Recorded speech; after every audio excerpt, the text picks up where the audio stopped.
Ladies and gentlemen, boys and girls, it feels like it was only days ago that we had our last round, and that was because it was. We were here last time out on Thursday, I think. It's all merged into one, the days as it stands. My name's Luke Crane. I am joined by Connery Maddock. It is the DTM Esports 2022 races 7 and 8, and today we're at Spa, Connery. How excited are you to be here?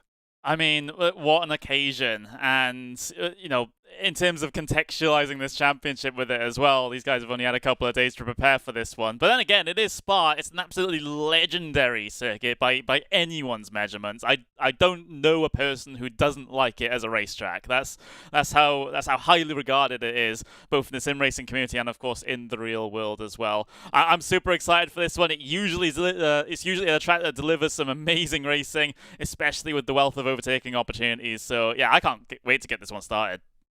Yeah, you could not be any more right. We have headed to already the Lautsitzring this week, and now we do indeed head to Spa. The Lautsitzring did throw up an incredible week's racing, 2 races, which has thrown the championship into a crazy situation, which I'm super excited for. But let's first check out the calendar then for the rest of the season. This marks the start of the second half of the season. We've already been to Imola, we've already been to the Norisring, we've already been to the Lautsitzring, but now we head to Spa-Francorchamps, and then we've got the Red Bull Ring and Portimão to come. We've got a little bit of a break actually. We've got 11 days until the next two, which they're back to back actually, aren't they? 21st of April and the 28th of April. But yeah, Spa.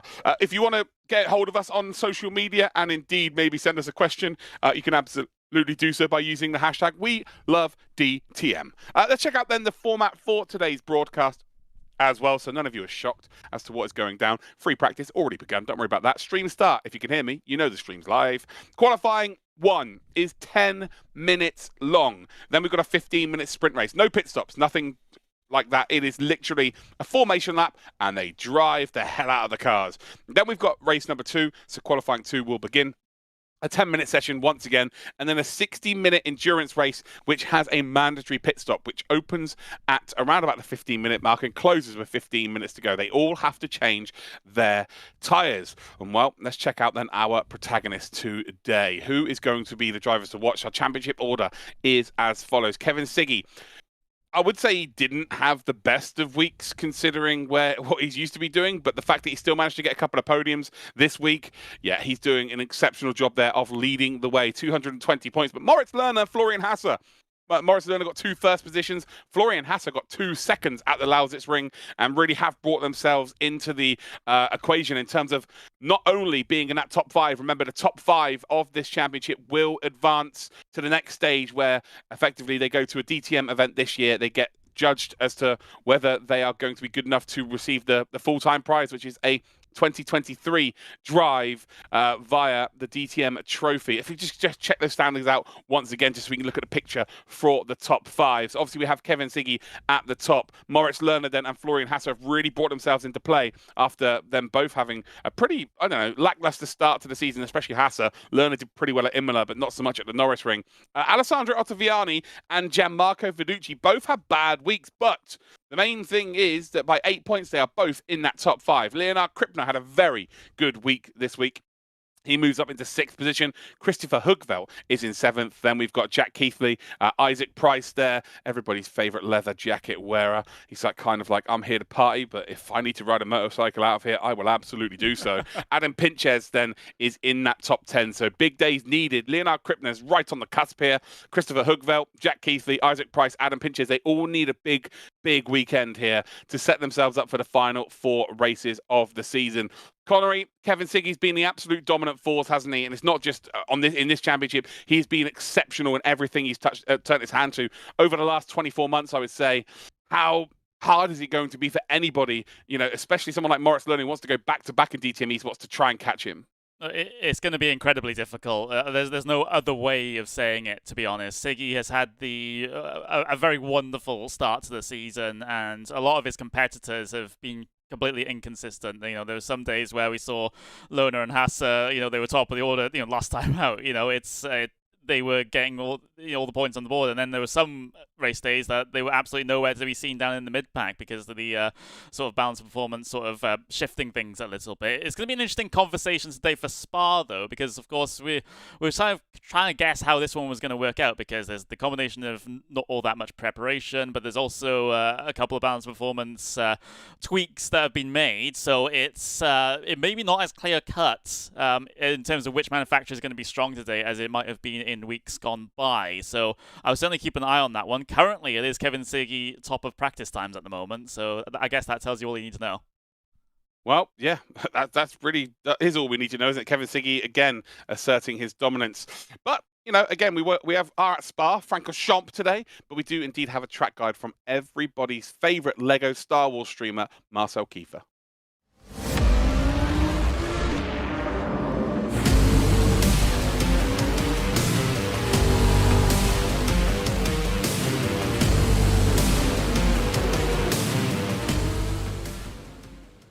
Welcome everyone to the next round of the DTM Esports Championship. My name is Marcel Kiefer, I'm driver for Oracle Red Bull Racing Esports, and I'm gonna take you for a lap around the legendary circuit of Spa-Francorchamps, making it out of the final corner, now heading to the start finish line underneath the Media Markt banners, braking at the 100-meter board,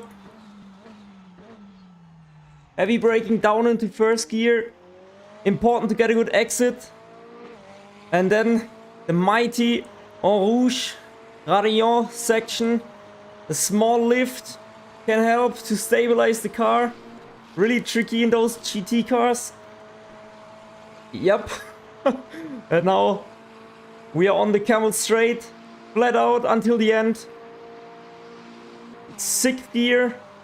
And this is already sector 1. Now we are braking again at the 100-meter board. Heavy braking into Le Comp. 3rd gear, get close to the curb, you can also hug it. We missed it just a tiny bit. Also cut on the left.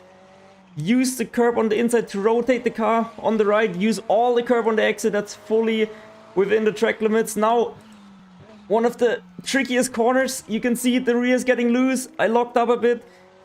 It's quite easy to do that. And also to run wide. Again, the curb is the track limit. A little pinch on the brake for the left-hander here. But you want to carry as much momentum early on the power again. Now for the right-left section, brake on the curb on the left. 3rd gear, hug the inside curb to rotate the car. Now into the left with an exit-oriented driving style. 3rd gear, again hug the inside, and now power down. Use all the track. Delay the throttle and now full throttle. The curb is the track limit. Now we are keeping it flat until the final corner section. The mighty bus stop chicane. We all know it. And it's really tricky. You have to brake earlier than you think. For me, being used to single seaters, this is actually a really tricky corner. We are braking just at a Media Markt sign at the white line. Heavy braking. 2nd gear. Early turn in. Has a bit of an elevation change. And now power down to the line. Let's see what happens tonight. I'm excited. I hope you're too. And let's go racing. I'm Marcel. See you next time.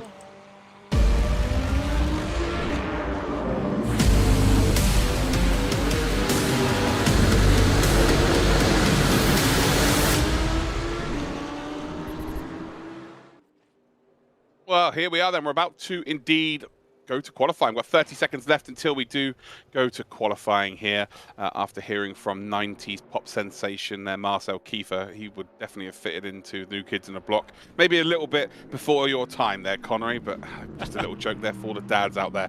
Qualifying, yeah, this is vital. We've seen throughout, especially for this race, we've seen throughout this season, if you're outside the top 20, you're kind of not going to progress here. You're not going to get any big points. So for all of our top 10, they have to qualify well here.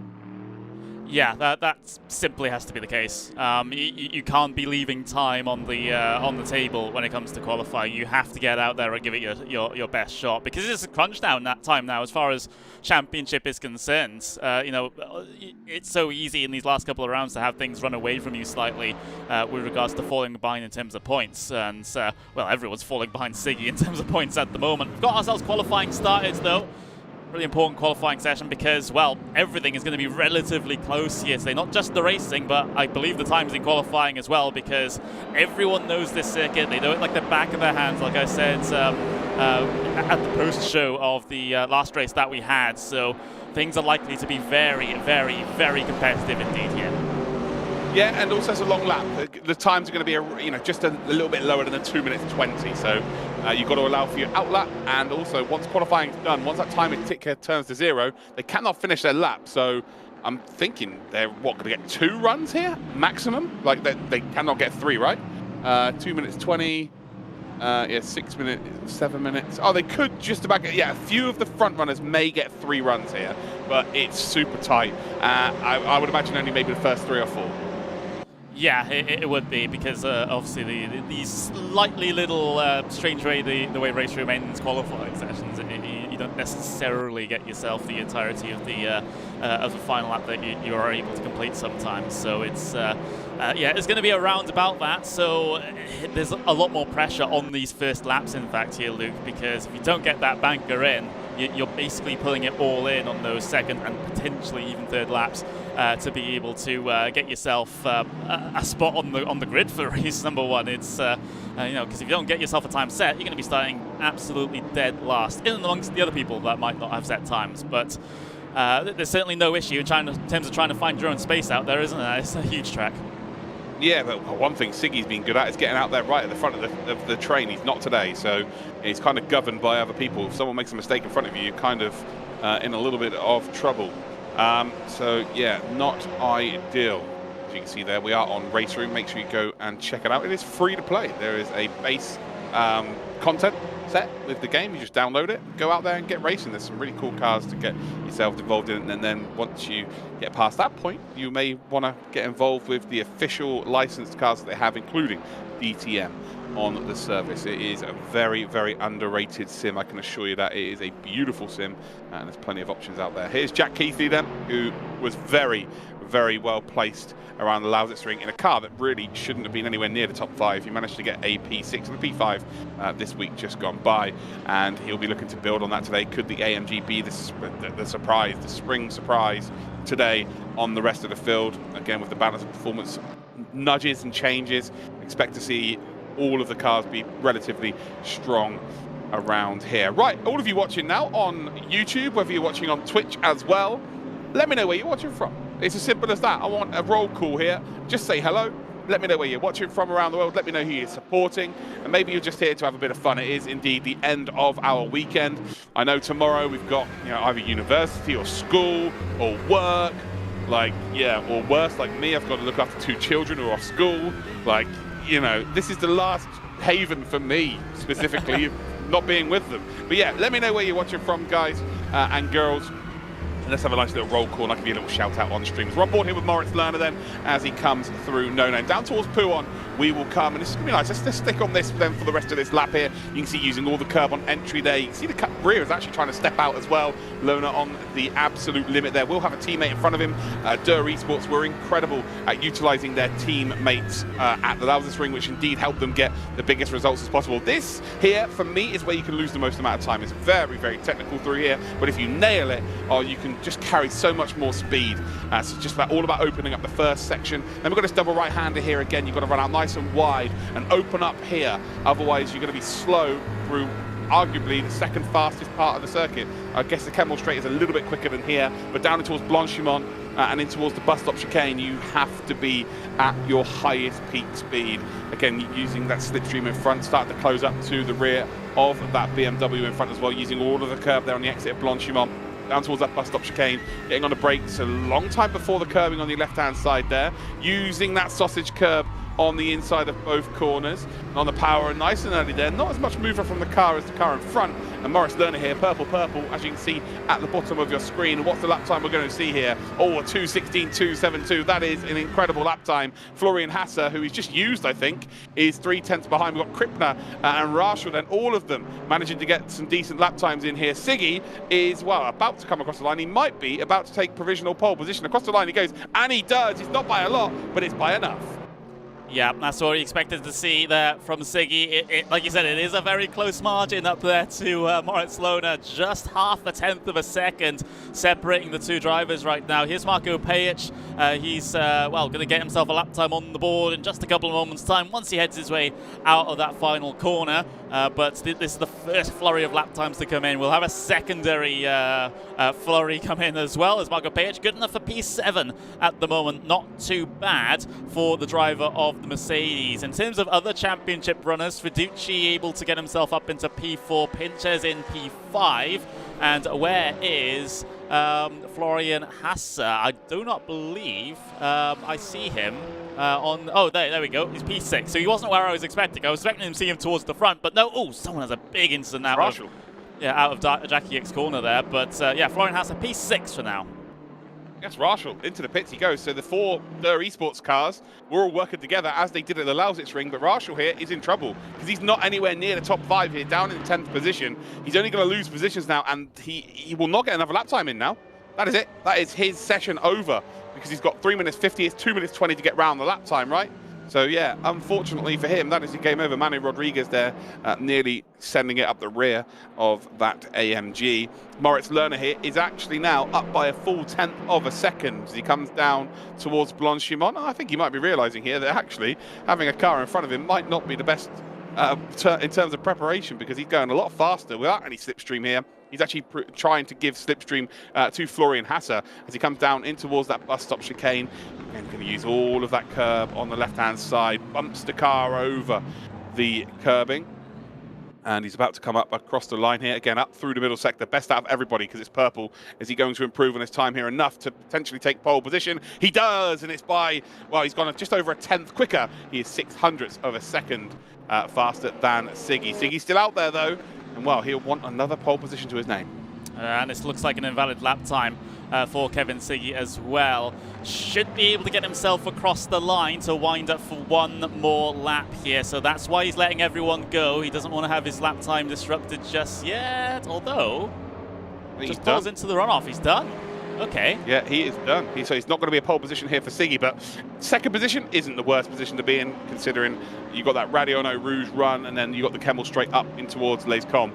So yeah, is the second the worst position to be in? Absolutely not. Is splitting the Esports drivers probably the main objective here? Yeah, he's done that as it stands. So as we see, Alexander Dorniden, surprise then, so far of the session, is Alexander Dorniden, who did relatively well here. As you can see, the Tailored Rig esports team there working together, and actually he's giving a nice bit of slipstream there to the number 64. Who's the number 64? It's Pfeffer, isn't it? Oh, sorry, Pfeiffer. I keep saying Pfeffer. I commentate on a guy called Pfeffer, but this is Pfeiffer. Not to be, yes, not Michelle Pfeiffer's son or brother or anything like that. I tell you what, he is absolutely flying through sector number 1. Half a 10th faster than everybody. Sector 1 is purple. Right, let's give some shout outs to people who have said hello. We've got Mr. Zero, the hero. Welcome, mate. Mazfa, how you doing, dude? He is from Portugal. We have got ourselves Niels Oezeren. He is from the Netherlands. We have also got Kibalama Julius, who's from Uganda. And then we've got Miguel Amorin as Jack Keithley has gone pole. Wow, well, well, ladies and gentlemen. I said the AMGs might be able to spring a surprise. If it was going to be anybody, it was Jack Keithley. We know that there's one more AMG going very, very quickly indeed in Max Pfeiffer. There's Florian Hasse here. His lap times are, no, he was already 3/10 down in terms of the first sector here, so this is not quick from either of them. A full second behind them, Moritz Lerner. This is almost a case of how much can they learn in terms of battling. I think that's what they're doing right now. They're trying to just learn. As Gianmarco Fiducci is also quick through sector 1. Although he's got the R8G car in front, and they will not be helping each other out, I wouldn't imagine, because they're actually direct competition in terms of the championship here. It's either Hoogveld or Ottaviani in front of him. As we head then down in towards Blanchimont, sector 2 is not quick here. What about Pfeiffer? Pfeiffer, where is he? P12 currently. And Pfeiffer, well, I'm not going to see his lap time. Oh, he's about to come across the line here. So is he going to chuck himself into that top 10? Remember, he was purple through sector number 1 with help from teammate. He's gone up to P6 there, ladies and gentlemen. We've got 2 AMGs up there. We've got a Ferrari. We've got a set of BMWs as well as the Fordzilla and the R8G cars are about to come through. Fiducci and Ottaviani. No changes in the top 10 as it stands. Attila Dinya's had a very good qualifying time as well. But there we go. Our starting grid is going to be Jack Keithley on pole position. Moritz Lohner is going to take 2nd spot. Kevin Siggy in 3rd position. Alexander Dorniden is in 4th. And I think the biggest factor here really is the fact that, well, it's 4 different teams here. So DTM Esports cannot work together in this situation. But it's the old guard, isn't it? Jack Keithley, Moritz Lohner. We've seen that before in DTM Esports Season 1. I'm looking forward to this now. There's going to be no team shenanigans, or very little team shenanigans going on at the front of the order here for the 15-minute sprint race. So, yeah, all bets are off at this stage, and it's 3 different manufacturers in the top 3 as well. It was Jack Keithley in the AMG Mercedes going pole position, Lohner in the BMW 2nd place, Siggy in the Ferrari in 3rd. So this is what we like to see. We don't like to see one manufacturer or team dominate all these races. Seems like we've got a we've got a race on, and the balance of performance has worked out. Yeah, 100%. Super excited for this. And, well, now I'm going to introduce you to a bit of a special guest here, someone who's been taking over the broadcast over on YouTube by basically telling me and Connery every time we're wrong about something. So we thought, you know what? We're going to throw him under the bus and bring him involved in the warm-up. We have got here 22-year-old Ben Spanky. He is indeed a sim racing driver for DTM Esports, 2018 Esports WTCR World Champion, 2020 Slovak National Champion in digital motorsport, and a beautiful looking human. He even told me about his profile picture being his favorite because it makes him look the best this afternoon. Bence, how you doing, mate? Hello guys, thank you. It's a pleasure to be here, and I'm very excited before tonight's races. Well, we brought you here because we wanted to get a little bit of an insight of what to expect for this evening's races. But first of all, what are you up to at the moment then? What's your sim racing career up to as it stands? Currently, I take part in the ADSC GT Masters Championship, which will have its next race on Tuesday, I believe. So in 2 days, and I'm leading the standings with 2 rounds to go. So that's my main priority at the moment. Well, there's worse championships to be involved in. Hey, when you're top of it, wow, incredible stuff there. Of course, we expect you to be in and amongst everything. What's after that championship? Is there anything in the pipeline for you? At the moment, I don't think so, but let's wait and see what happens next. Okay, cool. Wow. Okay, let's bring you in on what to expect tonight then. Of course, we've got one 15-minute race and then a 60-minute race. I think it's pretty obvious what we're going to expect in the 15-minute race, right? But yeah, what are you expecting to see today, and maybe some insight from someone with your expertise? Well, first of all, I expect the likes of Siggy, Högfeld and Fiducci to be rather feisty today, because Ferrari drivers were put on the back foot by the last-minute BOP change before the race. So that adds some excitement to this event, I think. And then also tyre wear will be a big unknown, since I'm hearing many drivers simply don't have enough time to do race stints. As you know, they had roughly 3 days to prepare for this one. So yeah, last time the undercut was pretty efficient, and I'm expecting the same will apply tonight. So lots of unknowns, so it was a big waste of time bringing you on today. Well, there we go. There you have it.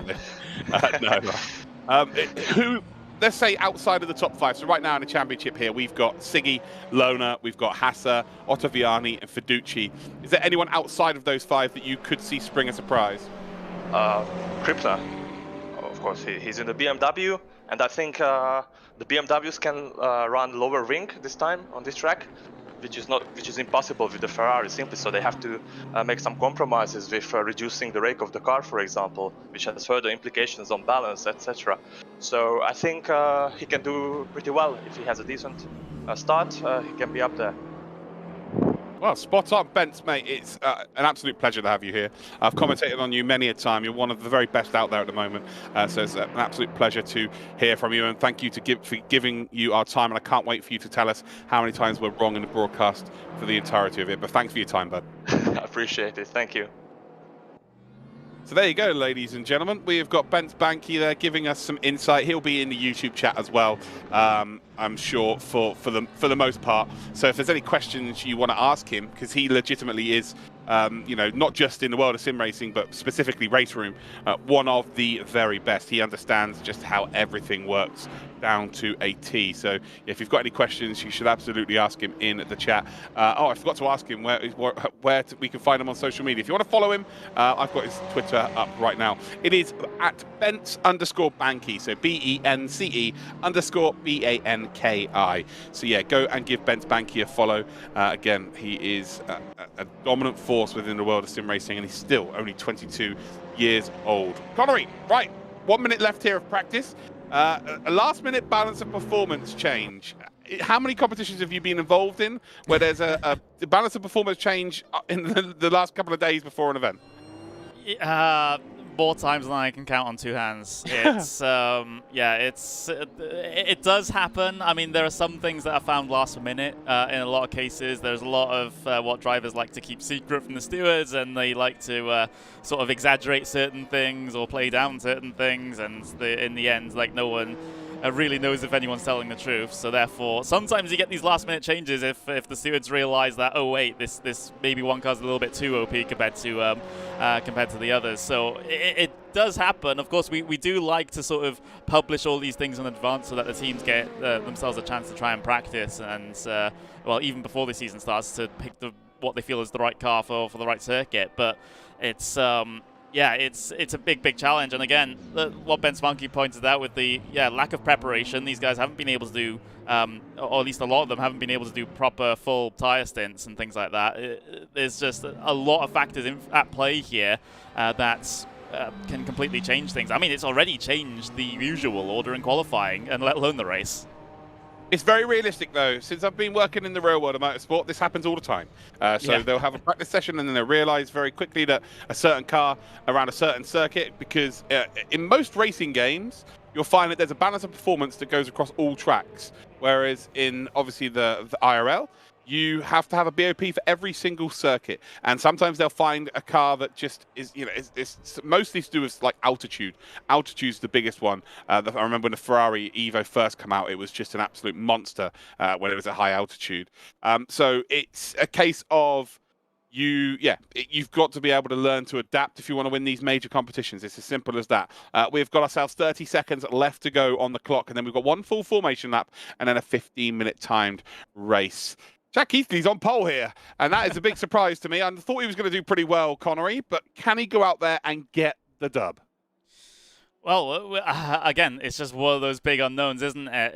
The Mercedes, we haven't really seen it come to the forefront. It's been there or thereabouts in some of the races. I mean, you know, surprising result last time out, you know, just a couple of days ago at the race at the Lautsitzring. So maybe it does have a little bit more performance here at Spa-Francorchamps compared to most of the circuits we've seen so far. I mean, Jack Heathley's not the only Mercedes that has done rather well in qualifying. Max Pfeiffer in 6th place, for example. Petr Pliska in P8. So the Mercedes are certainly getting themselves involved in the mix. Of course, what Mensa said was that the Ferraris got themselves a little bit more of a handicap last minute coming into this one, which is why you see them sort of brought back to an even keel somewhat. I'm pretty sure Siggy would be a little frustrated at that, but then again, he's also the kind of person to just get on with it and try and win the race regardless of any handicap that he has. But it's going to be tough, and it's, you know, a different set of circumstances here in this race. He doesn't have that wall of DTM Esports cars ahead of him to try and get past and trying to play some shenanigans with them. So he's got a 1v1 fight with Lona. He's got a 1v1 fight with Jack Heathley. I mean, they're all fighting amongst themselves as well. Dornaden's on the outside looking in, trying to get himself a fantastic result here today as well. Yeah, this is going to be a huge melting pot of teams, drivers, and it's going to be crazy, especially considering how powerful that slipstream sort of draft lock tends to be at circuits such as this. So, yeah, this one's going to be crazy. I hope everyone's buckled in. I think well, Ben's just said already that the tyre wear is a pretty big kick in the nuts for the AMGs. I think in a sprint race, you kind of got to maximise your performance here, haven't you? Try and get the big result now, because you're going to be in under a little bit more pressure when it comes to the second race, although there is a pit stop, so who knows here. But if there's one driver who can go out there and get a surprise result, it is Jack Keithley. It wouldn't be a huge surprise just because of what he's achieved in his sim racing career, but ultimately he's on pole position, so he's no slouch.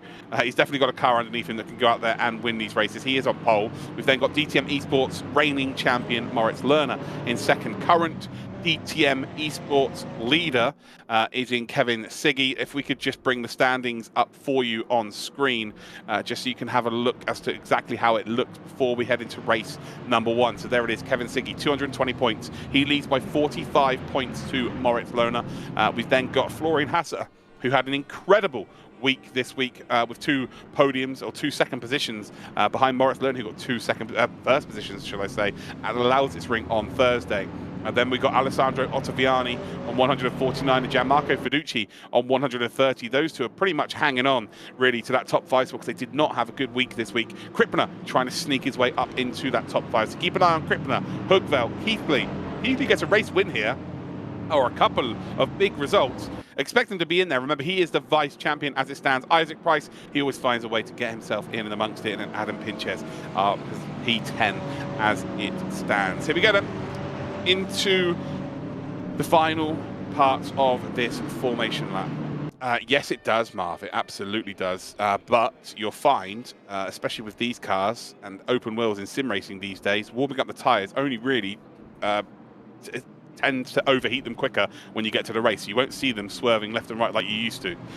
Yeah, it used to be a massive factor, especially in iRacing as well. Like, people used to be, if you see someone swerving with their tyres, you've got to be worried about them, basically, that they're going to be in a wall at some point. Right, Keithley on pole positions. AMG then versus BMW. This is indeed the battle for DTM Esports 2020, and it was Lerner that came out on top. And while can Keithley go out and get a race victory here? We are green light racing here, round 7 of the DTM Esports 2022. Kevin Siggy in that red Ferrari up the inside for the Team Red Line outfit. I'll tell you what, he's got a great run here. He's actually already up into P2. So Moritz Lerner then, who needs to beat Siggy at every turn, basically, if he wants to go back-to-back for the DTM Esports Championship, is down to P3. Keithley's got a worldie of a start here, but it's over the top then of Radion and Eau Rouge. And it's that long run as we see a car up in the air, flipping around there. I don't think I've ever seen that here. That is not ideal. And that's one way of getting the sponsors on the screen there. Media Markt car of Alex Mosin facing the wrong way and was upside down.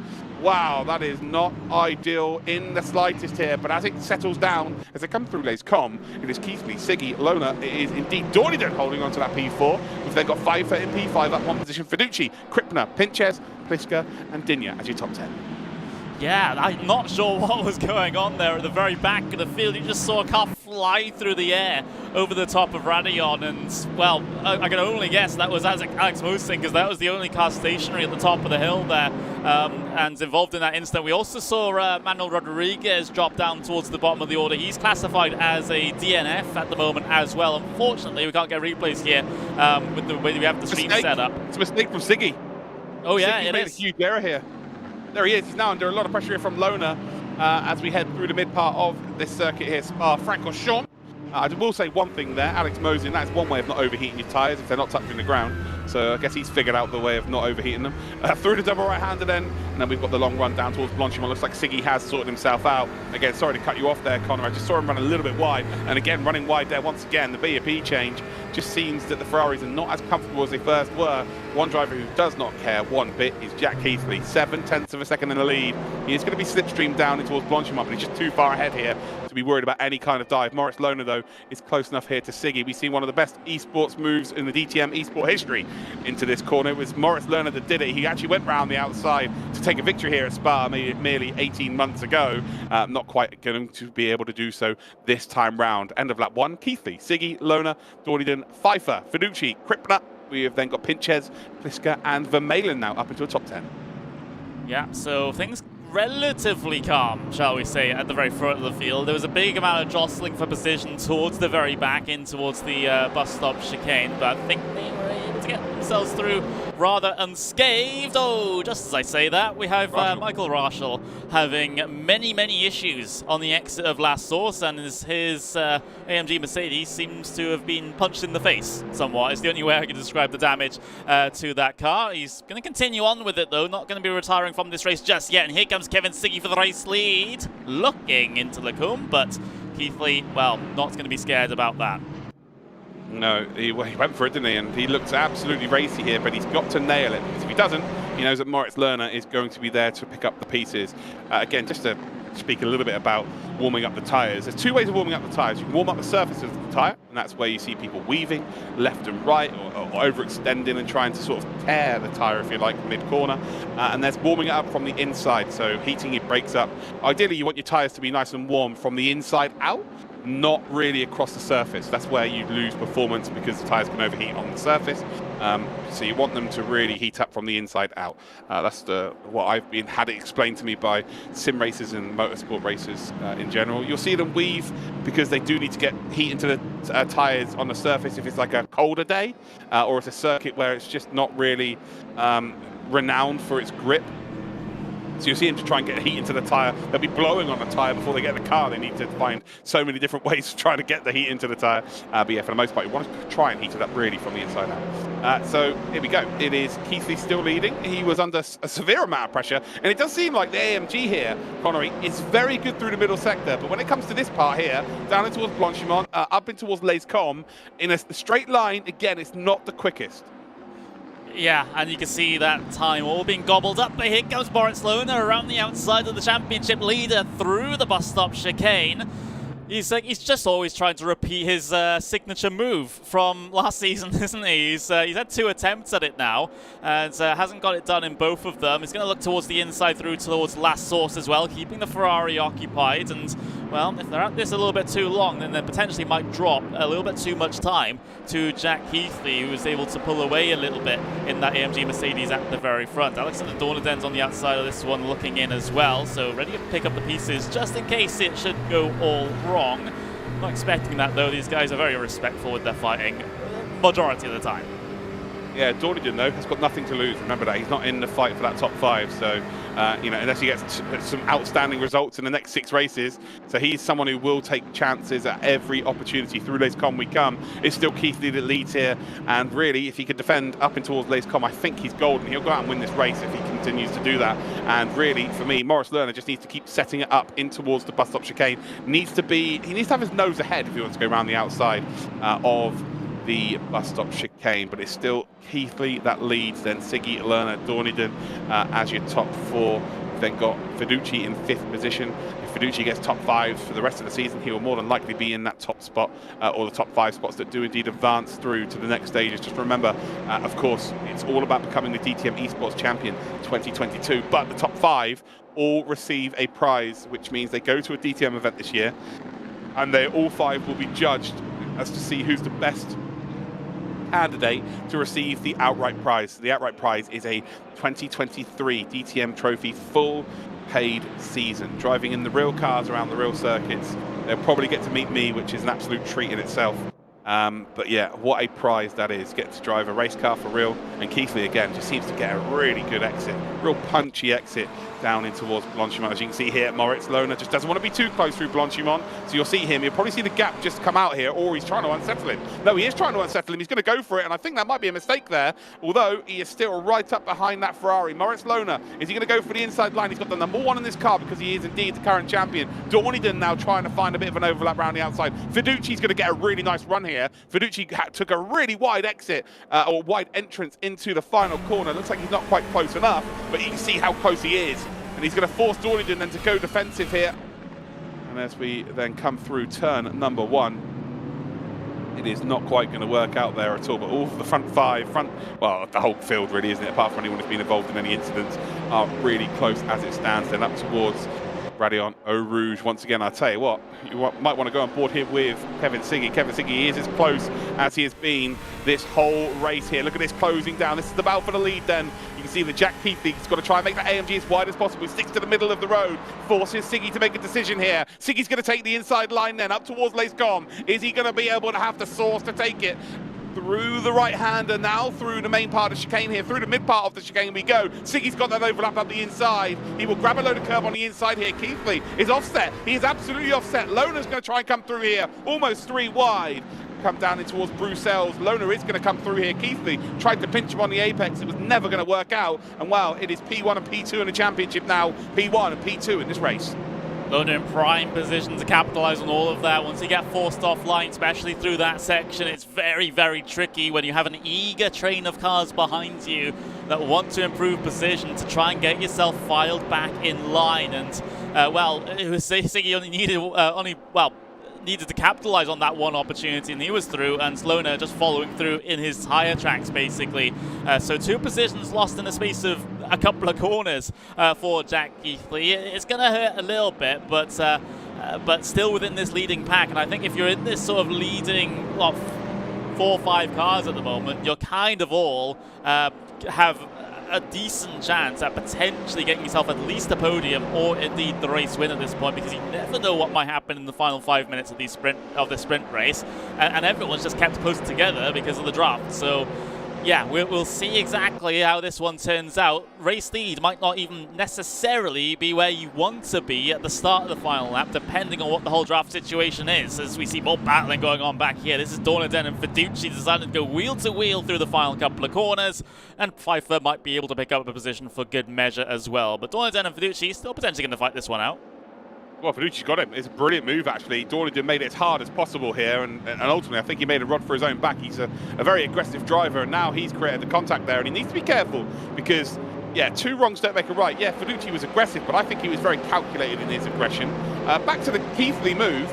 It was a mistake from me. For me, he kind of went to the middle of the circuit. There's one circuit where you can really utilize middle circuit defending. That's Bathurst. Up towards turn 2 or down in towards that final chicane through the kink down the Conrad straight. You can just sit in the middle of the circuit, and it's very difficult to find a way around the outside or indeed the inside. But here, it's just too wide. It's just too wide. You force Siggy to make a decision, but it doesn't matter whether he's inside or outside. Dorniden does not leave any room there for Fiducci. Fiducci, I think he realises now, if he wants to get this overtake done, it's got to be absolutely clean as a whistle. Front 3, because of this battle, though, have just driven away. Keithley's going to be happy with that because, again, he was looking like a bit of a sitting duck, in all fairness. He's now got away here, and he'll take that P3 if he indeed can get to the finish line. But as it stands, Dorniden does hold on here as we come through No Name. We have then got Fiducci in 5th position, Pfeiffer in 6th, then Krippner. We've got Pinczes, Pliska, and Vermeulen. So the top 10 hasn't really changed too much. A few positions have changed position, if you like. But yeah, it's been a very interesting race so far, and I think we're going to be in for an absolute classic 1-hour race, because it's going to be like this, swapping of positions, but for a full hour. 3 minutes 30 seconds to go. Guilherme Cahu, yeah, we're looking at the chat. Again, if you want to ask any questions, you can absolutely ask. If you guys want to get yourselves involved with the DTM 2021, you should absolutely go and download Raceroom and give it a crack, that's for sure. Fiducci now under a lot more pressure here from Pfeiffer as we head down in towards Blanchimont. I'll tell you what, Moritz Lerner was a lot further back last time round, and he almost made a move at the last lap. He's a little bit closer this time as we see Pfeiffer trying to make a move here on Fiducci as we come down in towards then that final bus stop chicane. Not quite ahead. Yeah, he needs to get that nose ahead. So I think he needs to have his front wheels ahead of the bonnet there. Of our race leader, Kevin Siggy. We have got 2 minutes, 50 seconds to go, so there's going to be 2 laps remaining here. But yeah, Moritz Lerner not quite close enough to take advantage. Fiducci has lost the position here. Yes, he has. So Pfeiffer momentarily is up into P5. Fiducci then sends one up the inside. Absolutely nobody is home there, and it will be a retake then from Pfeiffer. Pfeiffer, who qualified exceptionally well, is absolutely deserving of this top 5 as it stands, but Fiducci wants to grab it back as soon as he possibly can. Fiducci was a little too over-optimistic there, sending it on the brakes. And all sorts of out of shape coming off the top of Radeon as well. That almost ended in a catastrophic crash coming through there. We've seen our fair share of those, of course, but it also kind of ruins his run up in towards the Combe as well, as the fact that Leonard Krippner is able to get himself alongside around the outside of the Combe and tags the Ferrari around. Fiducci in the front of traffic. Everyone scattering to avoid that one. Yeah, that's one for the stewards after this. Yeah, that will 100% be looked at. That will 100% be penalised. I can tell you that right now. I've watched enough sim races and races to realise that is wrong. And I think everybody in the world has there, unless you're Stevie Wonder. That was not the greatest. Markovic, though, he's grabbed a couple of spots, so he's up to P16. Fiducci now down to P17, and that's huge for him. Again, if we bring the championship standings up here while we're mid-race, Fiduci, who is currently battling for that top 5, he's now in 17th position. There you go. So you can see here that Fiduci was P5 in the championship. Leonard Krippinen now is going to gain on him. Hoogveld's going to gain on him. Jack Keithley is going to gain big points on him right now. So Keithley in a massive position here. Oh dear, let's get back then to the action. So Siggy still leads by 0.3 of a second. Lona has to make the move here. Let's have a cheeky little onboard here, shall we? Down in towards Blanchimont. Here we go. Beautiful camera work there. Great stuff, Connery. Love to see it. We're going to have one more lap after this. Look how close he is here. I tell you what, Siggy, again, running a little bit wide. This is perfect. He's been far too close coming into here previously, and Siggy then forces him to make the decision round the outside. Can he give us a moment to behold once again? Moritz Lerner has got the overlap here. Oh, he has got the overlap. Curb being used. All of the curb being used. Siggy on the power a little bit earlier. They are still side by side. Across the line they will go. They will start the final lap, but it will still be Siggy in the lead. Jack Keithley is hoping and praying they keep doing this. They have a bit of contact with each other, and he can pick up the pieces. As it stands, though, one lap to go here. Connery, Siggy, Lona, and Keithley. You can chuck a loincloth over them. They're that close. Yeah, it's brilliant. You can see Lona just a little tease towards the inside. Obviously, way too far back to get anything done through Eau Rouge and Radion. He's just trying to size up the run now. Coming off the top of the hill, Keithley's going to get a big tow from this one as well. From the 2 cars ahead of him, time has now expired. That's how you know it's the final lap for Certain. Siggy defensive to the inside as Lona has to go the long way around once again. Fantastic battling here between these two. It's still not settled. Look at the run that Lona attempts to get off the corner into Malmedy. It's still 3 for P1. It absolutely is here then, down in towards Bruxelles. Keithley trying to force a little bit of an opening here. It's only really having a detrimental effect on both of their opportunity to make a run at the race leader. Siggy looking in his rearview mirror thinking, yeah, nice to have a little bit of breathing room here. It might only be a couple of tenths as Lerner steps that rear out, and he nearly kissed goodbye to the championship there completely. He spins the car there. He finishes outside the top 10, let's say. He is in serious trouble, and he would not be a 2-time DTM Esports champion, but he kept it in the straight and narrow, or on the straight and narrow, should I say, still with an opportunity. A chip and a chair, as they say in poker. That means if you've got a chip and a chair, you are still in the competition, and he is right now. As Siggy runs a little bit wide there once again, as we head then down into, again, one of the most technical parts of this circuit. This is where you can lose so much time, and Lona, maybe not as close as he has been previously here, needs to, the tow has got to help him out significantly. As we look then from the rear of Kevin Siggy, we have only got ourselves 3 more corners to go here at Spa. Lona closes in. You can see that BMW becoming bigger and bigger and bigger. Through Blanchimont they come. Siggy then, well, he's going to take one line. He's obviously going to take that inside line here. Lona's going to try and find a gap. He is absolutely going to try and find a gap, try and unsettle Siggy. He does go up the inside. Siggy's just about going to hold on. But what about the exit here? Can Lona get that power down? He cannot. It is going to be Kevin Siggy that will take race 1 here today at Spa. It's a fantastic performance from him. Had to make a couple of overtakes to do so, and he absolutely deserves it. It's going to be Lona who finishes in 2nd spot. We've then got Jack Keithley in 3rd, which is huge because he's going to be now, if he gets a good result in race 2, pushing again towards that top 5. Dorniden will finish in 4th position. We've then got Pfeiffer in 5th. Pinczes in 6th. We've got Pliska, Vermeulen, Hoogveld, and Krippner as your top 10. But today, once again, as Siggy was not able to get a race victory at the Lautsitzring, we head to Spa, and oh boy, back to the top step of the podium. What an incredible finish amongst all 3 drivers. Very respectful as well. You see Lona, he tried something different there into the bus stop. Every other time he tried to go the long way around at the first apex, changed it up for the last lap, tried to get to the inside, but unfortunately it was just a little bit too far back to make this happen. Podium is Siggy, Lona and Keithley. Dorniden Pfeiffer down to P5. Oh, that got the heart rate up, didn't it?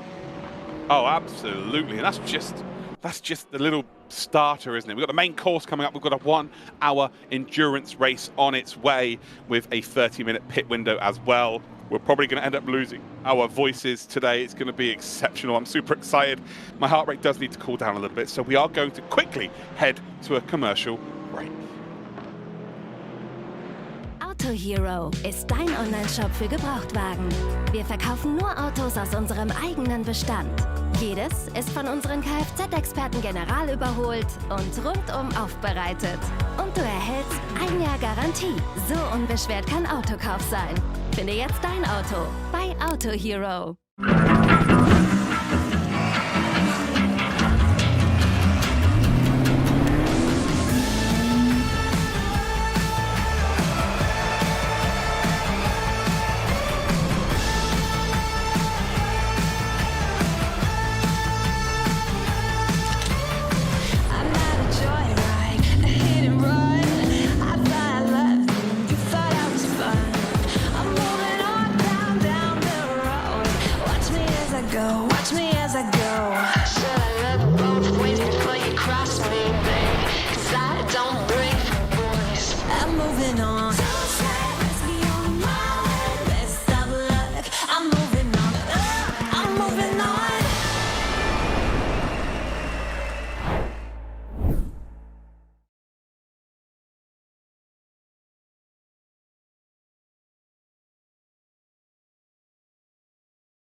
Well, welcome back then, ladies and gentle cars. We have got ourselves a qualifying session here at Spa. We're already, by the looks of things, 4.5 minutes in.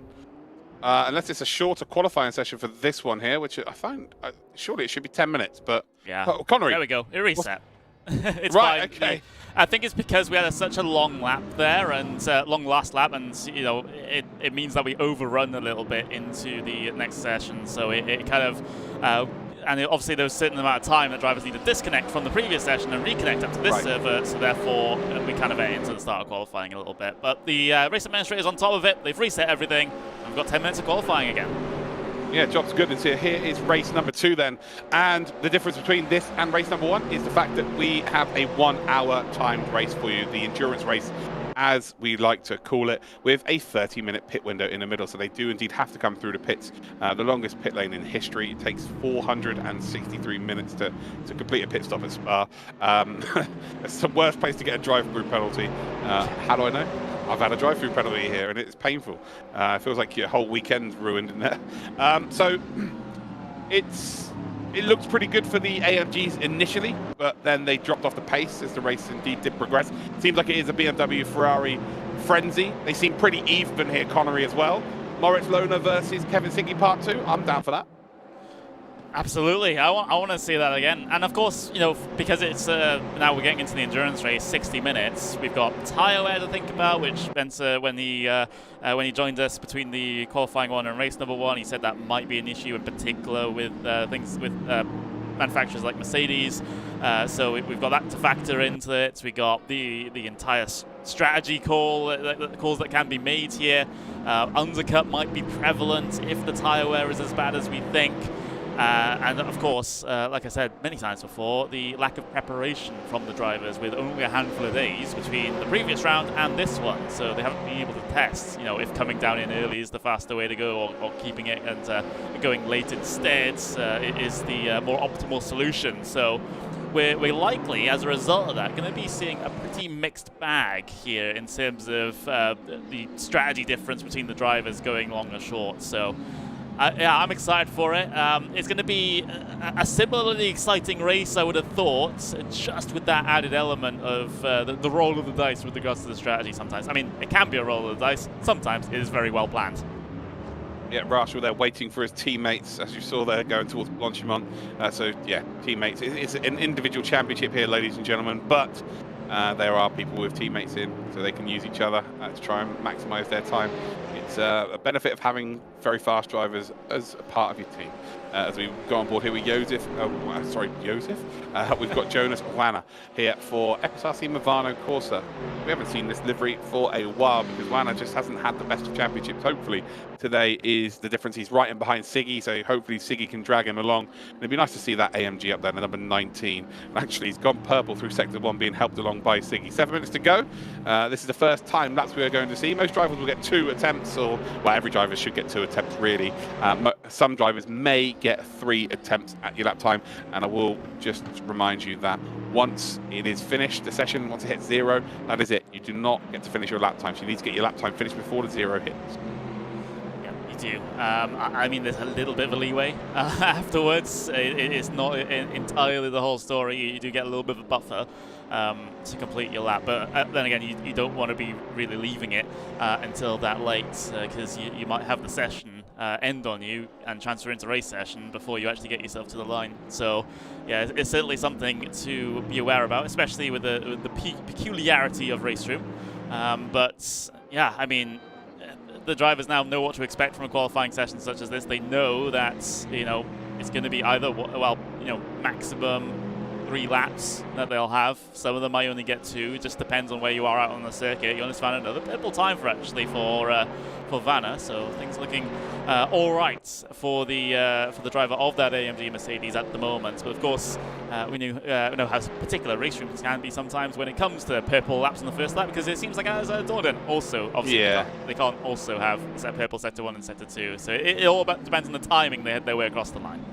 He dropped massively behind Siggy in terms of distance. So I don't think that Wana's time is really much to be desired here. If I'm honest, I think he's actually probably lost maybe 1.5 seconds over the course of the lap here. Siggy goes fastest, and it's 1.2 seconds he's lost, so close to 1.5 seconds. Pliska goes second, Dordan in third, and we've got Pfeiffer into second, 2:16.2. So we saw a 2:16.1 in the qualifying session number 1. So there is some time to be found out there. Fiducci needs a big result here, goes up to P2. Puts himself into P2, does the Italian. And I've just realised the pit lane is actually the short version here, so it's not the worst pit lane in the world. It's the second worst one in the world. There we go, yeah, you can see him coming out onto circuit. So all good here. Payet just got up into P3. Yeah, there we go. So Payet just goes across the line. And Jack Keithley up to P5. So, of course, a podium in race number 1. And with 4 minutes, 30 seconds, that is going to be very close as to whether he manages to get that lap time in. Right, all of you watching right now, whether you're on Twitch or indeed YouTube or wherever you might be watching, roll call time, where you're watching from, who are you here supporting? Get yourselves involved in the chat. I'll give you a shout out. Always good to indeed talk to new people. Maybe you're just a fan of DTM and you've stumbled across esports. If you've got any questions, absolutely ask the questions. There's no such thing as a stupid question. You don't know the answer, you don't know the answer. We're more than happy to help you out here and maybe begin your sim racing journey, especially people who are watching from the DTM channel thinking, oh my, what's this? I've watched DTM, but this is, what? This is, I can do this at home? You absolutely can. And you can take that opportunity up. Siggy, Kevin Siggy of Team Redline in the Ferrari, makes it a Ferrari 1-2 actually, at the front. Page is in third and Pfeiffer. Keithley. No BMWs in the top 5 here, Connery, which is Obviously, we feel like it will probably change over the course of this session, but early doors, this is very strange. Yeah, it's intriguing, isn't it? Because we've seen the BMWs pretty dominant over the course of the season. Of course, not every single race. We had the Norisring where they weren't particularly rapid, but it is good to see the other manufacturers getting towards the top of the order. We're running on board with Krippner at the moment in one of those BMWs for DTM Esports. He has not set himself a lap time just yet, which is why we're riding on board with him to see how he does. Got a little bit of a slipstream from a teammate ahead, so that will certainly be helping out on this lap. Yeah, I mean, Fiducci gets himself up into seconds there. That was a change that I saw on the left-hand side. Yeah, this is not going to be a great lap for Krippner. At least he gets on the board, but it's a P20 and it is dead last. So, yeah, that's not exactly ideal. Let's have a look to see. It was Pfeiffer that changed there. Pfeiffer's gone to P3. Fiducci was already second. So Pfeiffer's moved himself up one position. He swapped with Pajic. So that was a change you saw there. Only 2 tenths separating the top 8 drivers as it stands. Marco Pajic across the line, he will go. Not enough to even improve there, and he's done now, effectively. Like, he has to finish his lap here, otherwise his session's done. So he can't come to the pit to get a fresh set of rubber. Moritz Lerner, though, has got a teammate of Florian Hasse in front of him here, and it's desperation stations at this stage, really, isn't it? As it stands, because he has to beat Siggy. I think this race here, if he has any intentions of becoming a DTM Esports champion for a second time, he has to beat Siggy here. That's the bottom line, isn't it? It's at this point, it starts to get... Well, it's already mathematically quite difficult, but if Siggy's able to gain a huge points delta here over the course of the 2 races, then it's going to be all she wrote, unfortunately, for basically everyone behind Siggy. So, yeah, this is a very, very crucial race for Lerner. I mean, you can also say it's for Hasse as well. Hasse's currently giving his teammate the tow, so he's giving him the best chance to get at least one DTM Esports car up towards the very front of the order, at least the DTM Esports BMW. But yeah, we'll see what happens at the end of this lap. Siggy is still out there encircling and went even faster through Sector 2. What's going to be a Sector 2 time, excuse me, invalid actually. That's not going to be a lap time, it seems, currently, for Kevin Siggy. He's left the door open. He has left the door open. He's left a little snifter of an opportunity. Fiducci. If these were a group of mice, he's just left a little bit of cheese there. But it's a trap. Is he going to force people to run a little bit too fast? And then they make their own mistakes here, as Fiducci does go very quick through sector number 1. Hasse moves out the way here. This is the perfect team game. Moritz Lerner, I think it's DTM Esports Championship balance, or his hopes balance on this session right now. Through the final chicane they will come. Very smooth transition through there, not losing that rear whatsoever.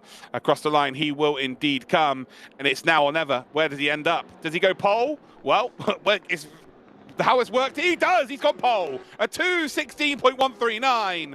It's by over 1/10 of a second. The team of DTM Esports have struck once again, and they have absolutely delivered a pole position here. Siggy, again, a P2. It's not going to be the end of the world for him. You know, ultimately that means that the points are going to be shared as well. It's P3 now because Marco Pajic has just thrown a spanner in the works. It's an AMG at the front end of the grid. It's not Jack Keithley this time. It is Marco Pajic with his standout performance of the season so far. Siggy, Fiducci, Pfeiffer, Pliska, Keithley, Rachel, Hasse and Pinczes are your top 10. Moritz Lerner's done it. He's on pole position. He has to go out and win here, Connery, but the pressure is still on. And he is the only BMW in the top 8 cars. That is crazy stuff. Lerner pulling it out of the bag, though. He's got to probably thank Florian Hasse a lot for that, because he gave him a mega slipstream around pretty much the entirety of the lap. But yeah, Lerner really needed that. He's got track position now for the start of this event, but can he hold it? Keithley wasn't able to. Of course, he made a little bit of a defensive error. That meant that the cars behind him were able to squeeze their way through, you know, Siggy and Lerner. Lerner can't afford to have that to happen to him through this first inning. He needs to command things from the very front of the field. Of course, there's the added issue with the whole fuel situation as well. There's a lot of fuel-saving opportunity here that we can maybe eke out a little bit of extra performance as well out of the car. So that's yeah. So that's, you know, you can underfuel in that second stint, for example. It's not probably not going to be worth that much. You probably ask Bunky if that is even feasible or not. I'm just judging based off of my previous experience here at some races at Spa-Francorchamps. But yeah. Oh, we're on for another great one, I suppose, here, Luke. Again, 3 different manufacturers inside the top 3 spaces, and a whole bunch of Mercedes following in tow as well. This is going to be a great one, and with the strategy factoring into this as well, it's all bets are off again. Yeah, I like this balance of performance change. It's close to the start of the races. I think it really throws it up, and it's obvious who understood the car the most during race number 1, because the qualifying, apart from, let's say, Siggy and of course Moritz Lerner, everyone else is really chopped and changed in the qualifying. It's a lot of different names at the sharp end here for the race number 2, so it's all about who's adapted the most out of race number 1. This is going to be a really interesting race here. You say Moritz Lerner, can he hold on to the lead? He absolutely has to. Absolutely has to. If he does not beat Siggy here, again, it is still a possibility that he could go out there and win. You know, we could have, Siggy could have a really bad week.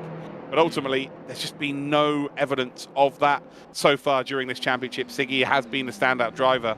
So Moritz Lerner has to beat him at the minimum in this race.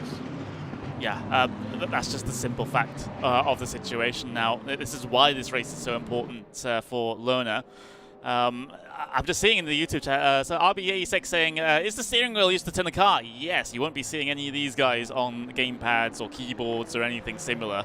Not that they're bad input methods, they're just bad for the professional side of sim racing. You don't get that granularity, that granular feel, the granular inputs that you can just from a steering wheel. So yeah, all these guys on steering wheels and pedals, and in some cases, quite premium steering wheels and pedals as well. It's not necessary to go fast. However, if you do want a bit more of a consistent feeling, then you might decide to upgrade to a fancier wheel or pedals. And Ben Sparky saying, underfeeling the car is not really feasible. No one will risk it. Okay, so yeah, maybe a little bit too risky to be going for in that situation. Yep, absolutely. Again, I think if this is the final race of the championship, that's where the risks really are going to be taken. If you're in maybe just in P6, P7 in the championship, and maybe a couple of big results could, or one big result could jump you into that top 5. So remember, ladies and gentlemen at home, the top 5 in this championship will win the prize. So the prize is they get to go to a DTM event this year where they will be judged on multiple different challenges to find out the best candidate to win the main prize, which is a full paid drive in the DTM Trophy 2023. But there's also the prize of being the DTM Esports Champion. So they want to be the champion. They want to be the champion. Oh, it was a joke, RB86. Oh, wow. I fell for it then, I suppose. Normally jokes are funny. That might be where you fell short, but it is. Don't worry about it. I thought maybe English might not have been your first language, and I tried to conjecture what the question might have been in a genuine way. But yeah, if it was a joke, you completely fooled me. Yeah, I didn't want to stop you, Connery. I did think why you're answering this question. Well, I like to think funny, and well, I'm sure they know what funny is. Look, I like to see, I like to be hopeful in people. I like to think people don't have ulterior motives. So, I don't know. Yet people keep rejoining badly in front of you, Connery. Exactly. You've not learned your lesson. You can't stop it. I'm starting to feel that people just do that deliberately now. Whenever they know I'm commentating on a race, they just, that's where all the bad rejoins come out, apparently. Well, it happened in PESC yesterday, and I called your name out in the chat straight away. Yeah. Right through the final chicane, you can see them all coming into the pits now. That's their preparation over here. Just 2 minutes to go before we head to our 60-minute race. So, differences between 15 minutes and a 60-minute race? Well, first of all, the time. Of course, it is still one formation lap than a 60-minute timed race. They do indeed have a pit window that they have to change their tyres in. It will open around about 15 minutes into the race, and it will close with 15 minutes to go. So yeah, exciting times here. The first race was very exciting from start to finish, and I'm sure the second race is going to be very similar indeed, as we do indeed take a look at the podium from race number 1. Kevin Siggy picks up the victory after, I wouldn't say a disappointing week. He just wasn't able to find the performance with the Ferrari at the Lautsitzring on Thursday. He managed to get himself 2 podiums, which still was pretty darn good. Then we've got Moritz Lerner. Again, has to beat Siggy. Like, P2's amazing. An incredible performance. P3's an incredible performance. But if you're not beating Siggy, he's already ahead of you in the championship. You're just going to fall backwards. Unfortunately, that's just how dominant Siggy's been so far this season. And then we've got Jack Keithley, who was the surprise of the day for sure. Obviously, twin brother with Isaac Price. Isaac Price not here today. I've not actually seen him on the grid, so maybe not making an appearance. But yeah, Jack Keithley, P3 in the standings. And I guess it shouldn't have been a big surprise because at the Lautsitzring, he was probably the standout performer outside of the front three, just because the car he was in, the AMG, just not very strong at the Lautsitzring today, did provide some brilliant racing. Unfortunately, just didn't quite manage to hold on to the P1 because he qualified on pole position for race number 1. Here's Bliska then for Team Fordzilla. And we are, what, 20 seconds away. What are we expecting here then, Connery? Is it going to be a little bit of the same or maybe something a bit different? Well, you know, what I usually say in this situation, and if you go back and look at the other broadcasts, I usually say, as a first stint of the quote-unquote endurance race here, things will be a little bit more tame, especially compared to the sprint race. However, I don't necessarily think that this will be the case this time around, because everyone is so close together. Everyone will be maintained in their slipstream packs, and they'll want to be going on and pressing forward to try and get towards the front of those packs just to get the track position to then make their strategy work out potentially. So I think this one potentially might be action start to finish. I hope so, because that's what we're all here for. The fantastic door-to-door racing that tends to happen in this series. Maybe our voices don't want it, Luke, but we can. I think we can deal with that if it gives us some good entertainment. Oh, I'm all for the excitement of race number 1 ×4. I'm absolutely all for it. Mandatory tyre change and or refuel. They will have to put fuel in the car, I would imagine. But yeah, in terms, no, they might not. I guess it depends how much they put in the car to start off with. But they have to change their tyres. So that is the one mandatory thing. They do have to change their tyres. 1 formation lap here to go. Connery, give us your final thoughts and give us your predictions of who you think is going to do well here. Maybe a couple of surprises. I'll be honest with you, ladies and gentlemen. I need to go grab my water. I've realised I've got no water here. I'll be back in about 30 seconds. Absolutely. We got a formation lap to get out of the way as well, so Luke can go and do that, and I can entertain the crowd just for a little bit longer. But yeah, in terms of my expectations for this race, I mean, we already went over them, or rather the vast majority of them, over the course of this event. But it's just going to be the case of that Moritz Lohner. This is an absolutely crucial event for him. He's gotten himself the great track position now, so he's got that one little situation in the bag now. So he's going to be able to get himself at least that little advantage heading in towards this race. However, we saw in behind the fact that, Keithley's been pretty strong in this event. Siggy, of course, coming through the field, getting those passes done. We know he can do get the execution done in terms of the overtakes. So he's going to be particularly potent here. But then again, we do have that very big unknown about the whole strategy situation. Who's going to go for the undercut? Who's going to go for maybe even the potential overcut as well? That might be a situation. Maybe not so much here at this circuit, but we'll have to wait and see how things turn out. And of course, track position going to be very, very crucial here today as we head our way in towards the Coombe here on this formation lap. Of course, it's going to be a pretty chaotic start potentially as well. We saw things relatively tame towards the very front of the field for the start of the sprint race. However, from the mid-pack and back, there was a little bit more of a chaotic moment and cars flying through the air. I'm pretty sure you saw that, Luke, towards the very back of the shot. I'm pretty sure someone clipped it on your channel as well.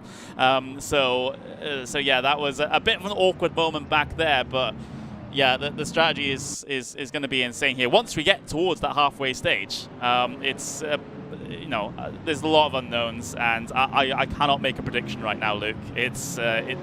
Anyone in that top 10 could potentially, if we're given the right set of circumstances, take this win. Yeah, 100%. I wanted to know who painted the track there. I didn't even know the racing line existed in this game. The same with iRacing. The other day I was watching a broadcast and someone put the racing line on iRacing. I was like, I didn't even think that existed. But here we are. Yeah, there's a painted line. I'll be honest. I thought I did something wrong there. I thought, have I pressed a button that I shouldn't have pressed? However, it's gone now without me having to do anything. So I'm not entirely sure what that was about. This is a little look behind the curtain, ladies and gentlemen. Connery has really no idea what he's doing, pressing buttons, and hopefully it works. It's as simple as that. And I just say random words and hope that works too. It is what it is. Right, so pole position then for Moritz Lohner. And then we've got Pejic, Siggy, and Fiducci. It really comes down to, can Lohner get away? If he can get away here and put a bit of a gap between him and Siggy, I think Siggy will be forced to come in for an undercut like he did at Imola, where he went for, he just tried to get track position and it worked out for him there beautifully well. But we are going to see strategy here. This is going to be the difference maker for sure. I think we're going to see a lot of people come in a lot earlier. Isaac Price is here. He's P25, by the way, just to shout there. He is absolutely here. But here we go. We are about to go green light racing through Blanchimont for the very final time. As we line up, it will be BMW, AMG, and Ferrari as your front three. Fiducci in P4. Keep an eye out for him in that beautiful Fordzilla livery. He absolutely needs a big result because it did not go well for him in race number 1, and he is battling for that top 5. So yeah, interesting to see how that goes down. Can Marco Pejic spring a surprise here? We've already seen one AMG lead out for the first couple of laps. It was via pole position and Jack Keithley in race number 1, but can Pejic try and at least get his nose ahead here on that BMW as we see an exclamation mark, some lines all over the track here. Something we're going to have to deal with, I think, here, ladies and gentlemen. We're about to go for the green light racing. We are green light racing here. It is indeed round 8, race 2 today of the DTM Esports Championship. Siggy has gone for a dive here, not only on Pejic, but I think he went for a little lunge there on Moritz Lohner. But Siggy, as he did in race number 1, has made up 1 position. He is going to try and make this a 1v1, but look at this. Pejic is trying to keep that AMG in here. Siggy's got a lot more to lose here. You'll see him back out. He absolutely had to back out there. Pejic has got nothing to lose. Lohner offline here, and Pejic will get a run. But look at Siggy. Siggy absolutely dangerous here with that Ferrari. He's a weapon with that Ferrari. Pejic closes the door on the outside here, which is actually going to halt the advancements here of Siggy. As someone's doing a backdoor boogie in the background there, which is Vanner, I believe. We head then through the chicane here, lays calm. Bit of argy-bargy here between Pejic and Siggy. Siggy's got to be careful here again. He's got the championship to be worried about. He's already leading here, and he doesn't really need to go out and win the races. But you wouldn't be able to tell by his driving style because he absolutely is into the lead here. And Fiducci's going to gain the position on Pejic as well. And now Keithley trying to come through here as well. Pejic trying to close that door. Sufficiently does so momentarily. But as it stands then, it is still Lohner that leads. But Siggy up to second. He wants to make it a 1v1. He wants to put all of that pressure on Moritz Lohner. And he absolutely is. Yeah, and well, Lohner, well, impervious to the pressure at the moment, gets himself about a 6/10 of a second advantage already as we head our way into Lafania for the first time. So Lohner really trying to stretch his legs at this stage. Ideal situation for him is try and break that draft all the way back to Kevin Siggy, but that's going to be a very, very tough ask. He's going like a bat out of hell on this first lap, trying to extend that gap as close to a second as he can, but now that gap is going to be reeled all the way back in as Siggy is currently close enough that he's feeling the tail end of the slipstream and can get himself a little bit closer. Now that starts kicking in on their way up towards Blanchimont. Remember, there's a whole bunch of drivers behind as well that certainly would want to get themselves involved in a battle for the podium places. So coming towards the end of the first lap into the big braking zone that is the bus stop for the first time, and situations going on behind. Someone just spat out right across the circuit. That was Vermeulen. Yeah, that was Vermeulen having a big issue. Yeah, Vermeulen, he's protesting against the racing line being on in the session right now. He's furious, so he just wanted to drive over, saying, I'm not abiding by that line. I'm going to take my own line through here. Again, we have no idea. We have no idea why this line's on, ladies and gentlemen. Let's not worry about it too much. It seems to disappear as we come over the top of Radion and Eau Rouge. Moritz Lohner took full advantage of the fact that he wasn't involved in the battle at the start there. He just drove away.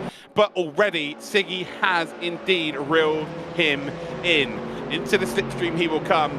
Along the Kemmel Straight they will come. And will Siggy be able to make a move here? He'll be patient again. He's got too much to lose here. Or is he going for it? No, he won't. He's going to decide to back out of that situation here. Fiducci, fair play to him. He's up to a top 3. If you offered him that right now, he absolutely takes it for sure. Pejic now down to P4. Keithley in the top 5. A podium and a top 5 for Keithley. He would be pretty happy with that. Rachel out of this race, as we've already seen as well. I will say this, though. Isaac Price, where is he now? Well, he was up to P21. He's not anymore. He's P23. So he was like the biggest mover out of everybody. He's now down to P23. So as it stands, then it's still Lona, Siggy, Fiducci. Siggy, as much as he's battled and he lost a bit of time to the leader, he is absolutely on form today. At race 1, I don't think he'll be overly too pleased with how it went in terms of the result. Of course, he's going to be happy he won the race, right? But it just wasn't as simple as that. It was a very hard-fought win, which, on historic form this season, has not been overly too difficult for someone of his talent. Ooh, and we've got ourselves a drive-through penalty for Manuel Rodriguez for ignoring slow down warnings. So just to explain that a little bit, if you take yourself off the track and abuse track limits and cut the corner or anything like that, then you get yourself a slowdown penalty. If you do not serve that slowdown penalty, then you're given a drive-through penalty. Simple as. Yeah, there we go. And that is a strange one because some people won't have the right HUD on, so they won't even see the penalties come up. That is actually an issue that people can have with Raceroom. If you've not got the right HUD, and that is really your problem. That is the individual's problem. You should have a HUD that shows you that. But ultimately, if you ignore it, you get yourself a drive through there. Manu, a beautiful looking human being, don't get me wrong, and he is a really good sim racer. But this championship just has not gone well for him at all. As well, we see him there involved, and that is Luciano Whitfoot, who's facing the wrong way. Balash Esports driver, not a good championship here for the Balash outfit. Unfortunately, and yeah, that's going to be a massive drop down in positions.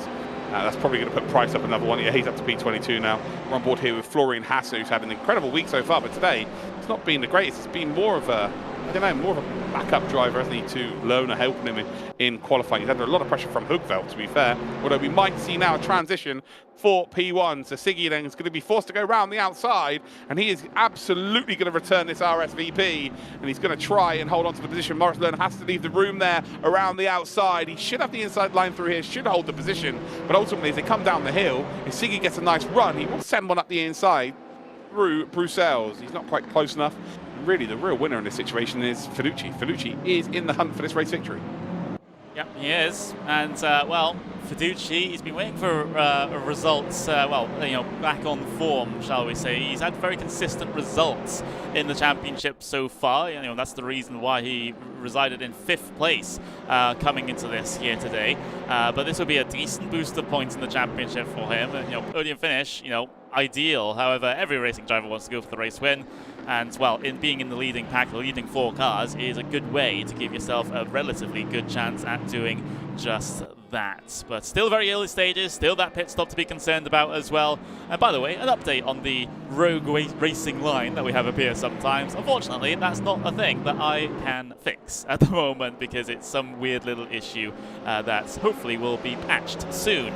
But for now, we're just going to have to deal with it and just imagine that it's a fancy overlay or, you know, 3D hologram or something. Yeah, I'm all down for imagining it being a fancy overlay. I don't know. I'm just trying to make excuses, okay, Luke? It's not something we can figure out ourselves. It's an issue. Whatever. We move on. Payage then looking to try and make a move here for a top 3. I'll tell you what, look a bit further back here. Pfeiffer has got the move done on Keithley. Oh, that was outstanding. We just about saw it. He had the outside line and just kept the overlap on the exit, and he has. There we go. So Pfeiffer moves up a position. He reads the fact that Keithley is absolutely going to dive up the inside here. That's a little bit messy there from Keithley, if I'm honest. I don't really want to see that kind of move. I think it looks a lot less worse because Pfeiffer moves out the way, but now Pfeiffer's under pressure here from, I believe, Florian Hasse. Hasse is actually already ahead because we come then up over Radion. He is. He's massively ahead here. So Pfeiffer makes move of the day for me, but then instantly loses 2 spots here. So we've got a battle for the lead. Lona then still got that nose up in front. They're door banging their way in towards the chicane here. And you can see using all of the curb on the exit is indeed Kevin Siggy. Moritz Lona, though, is still holding on that inside line. It's perfectly respectful on the outside there. Fiducci closes up. Payich closes up. And, well, if you indeed are Kevin Siggy and you want to make this move, you've got to have that overlap around the outside and have that inside line down in towards No Name. Has he got the overlap here to work with? He does not. Front 4 now close once again because of this battle at the front. Lona slides his way there through No Name, and now again it just brings the other 2 drivers into place, Fiducci here and Payich. And if you're wondering if these drivers are tyre saving at any point during this first stint, well, there's your answer. They absolutely are not.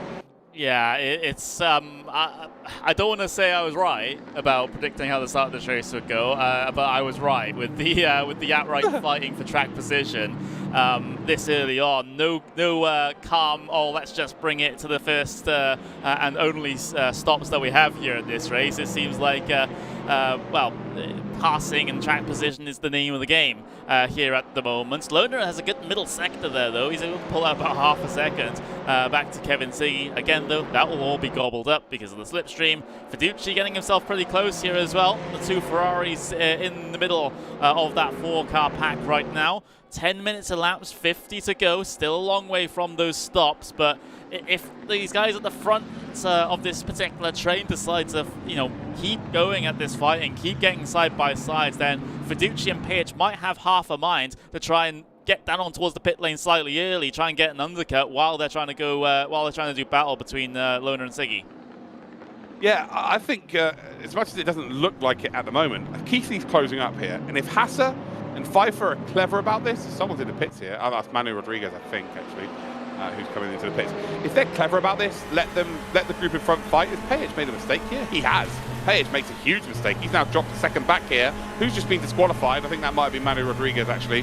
So we've on board here with Kevin Siggy as he's right underneath that rear wing of the BMW. The BMW, again, will not leave that inside line open, but look who's pushing as well. They're bump drafting. They're absolutely bump drafting here. Fiduci pushing Siggy to the lead of this race. This is as furthest he's been ahead so far. Up through Les Combes he will come, and even before the apex here, he will take the lead of this race now. And Fiduci absolutely helped his fellow Ferrari driver there. He pushed him to the lead of this race. This is like over. It's like NASCAR. Yeah, I was going to say, I mean, no team orders, maybe manufacturer orders if there was such a thing, but yeah. Oh, there is a DTM. Oh, I mean, not in the series though. Maybe in DTM, maybe in the real life DTM, but not in the series. But it's crazy stuff as Siggy. I mean, there'll be some pretty nice birthday or Christmas gifts sent Fiduci's way with that much help coming down the Camel Straight in towards the Cum to get that crucial overlap. And well, it wasn't even really an overlap in the end, was it? It was basically clear.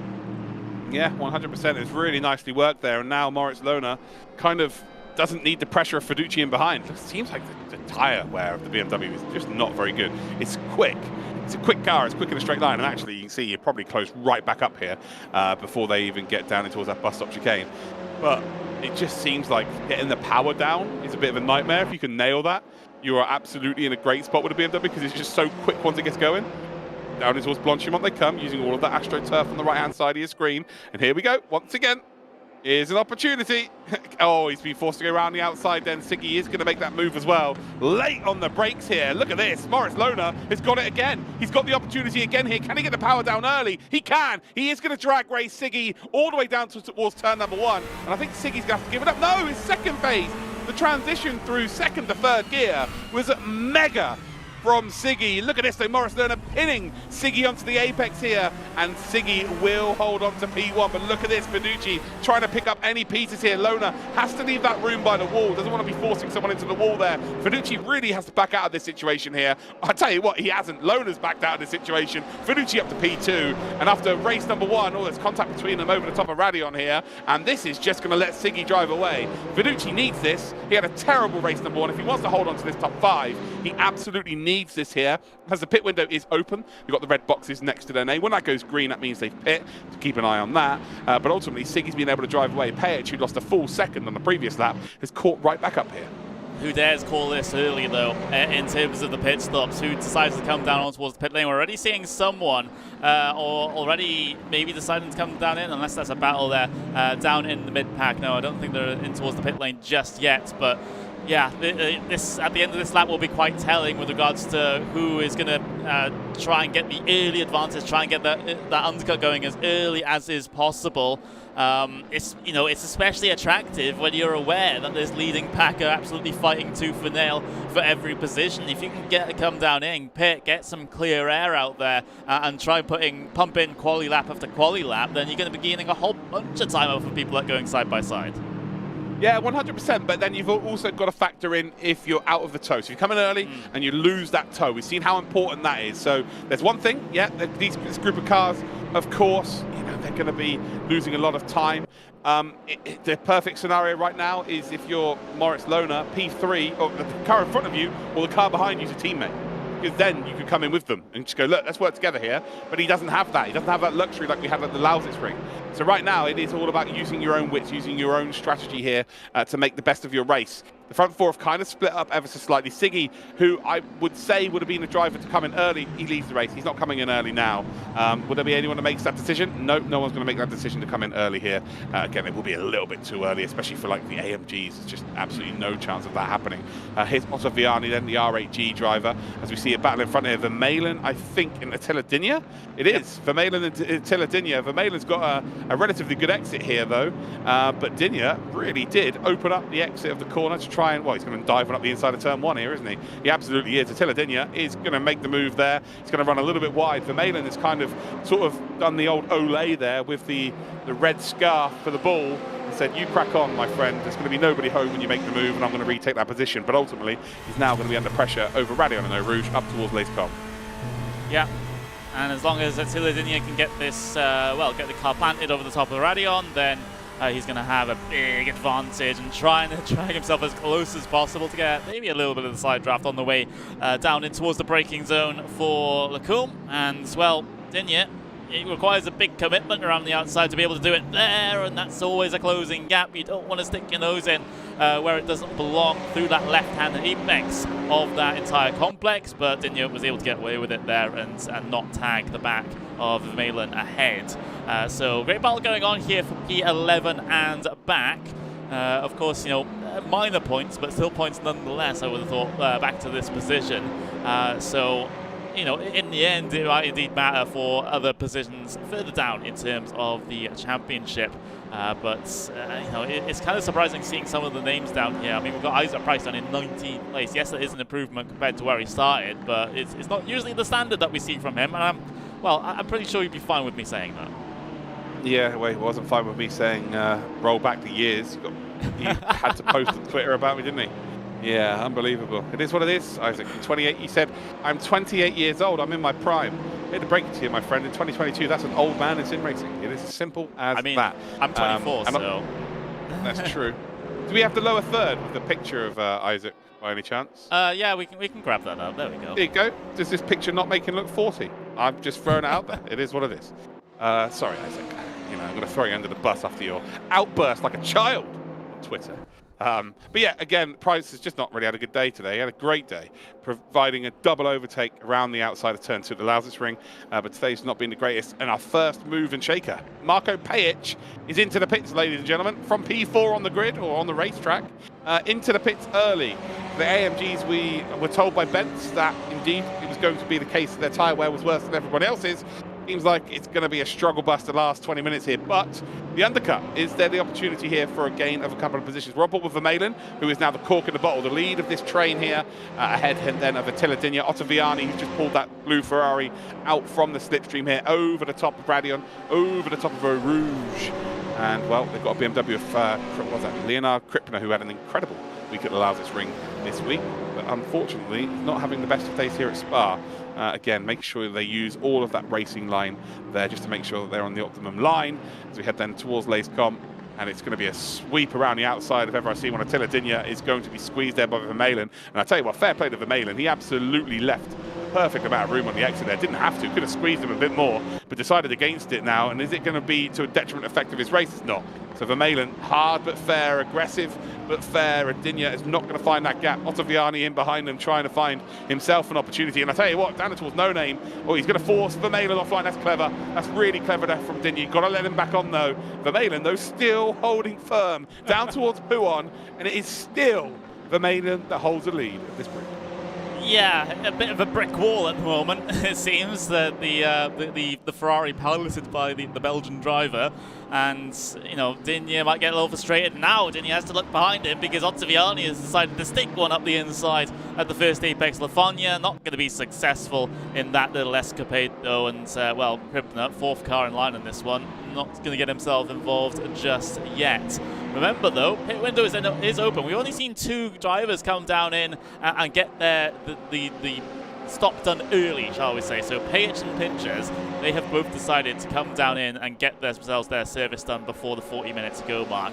Whether or not we'll see anyone come down in this lap, well, it still remains to be seen. We don't see anyone for at least the very front come down in, and you know, the second grouping back there also deciding that they want to go at least one more lap as well. So, yeah, they want to push this out as much as possible. You know, just to make sure they don't have a mega 45-minute stint on their second set of tyres. What was the lap time from Siggy that time round? What was the lap time? 2:17.3. 2:17.3. So where's Pajic on track right now? Pajic is down the order. I don't have a lap time for him yet. I think there we go. No, so he's coming around the bus stop now.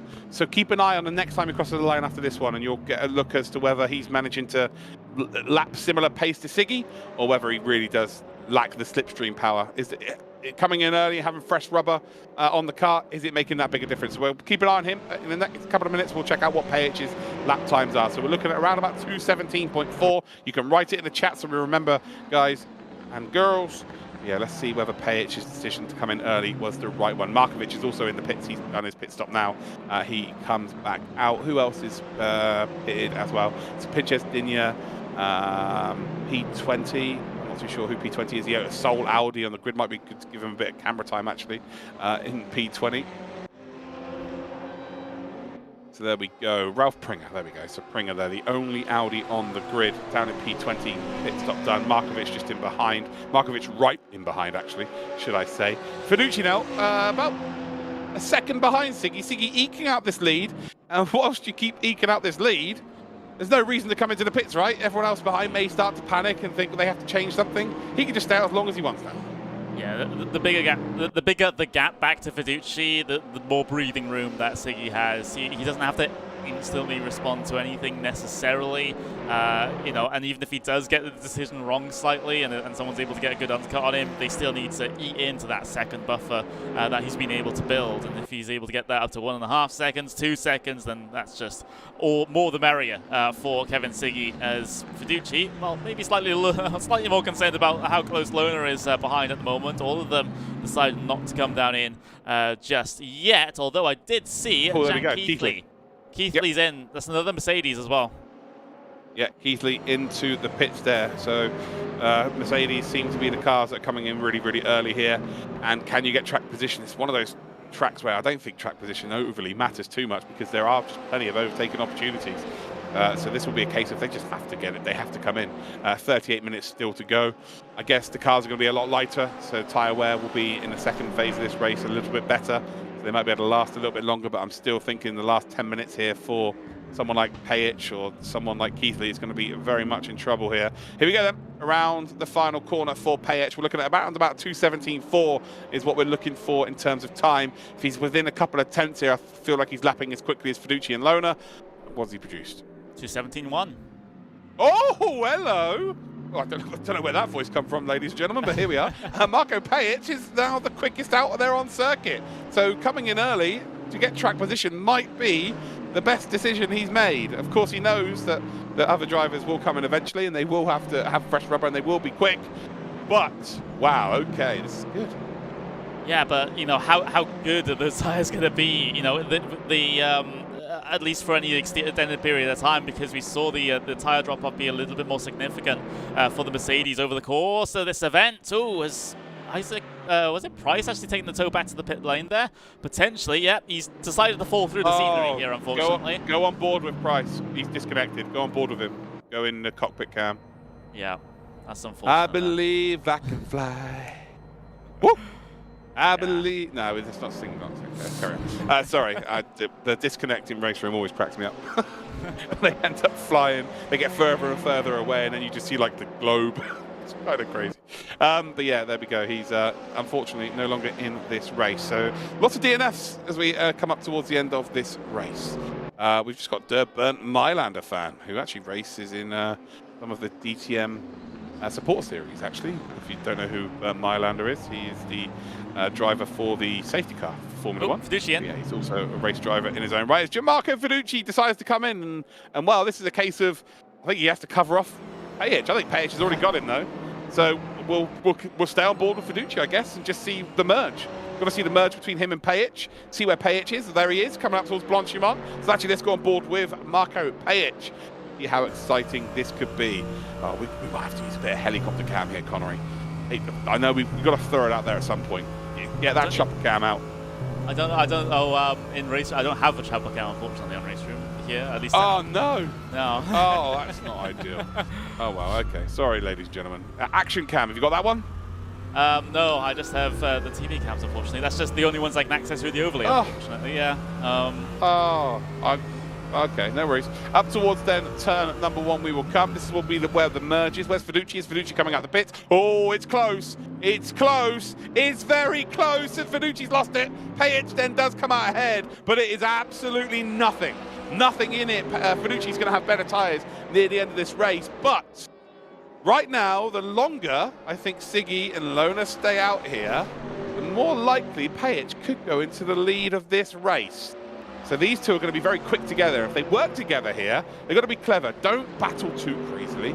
Maybe leapfrog each other if you can. But if you can't, just be patient. Siggy, still leading this race. Again, I wouldn't be surprised if he just stays out until the midway point of this race, which is only 4 minutes, to be fair.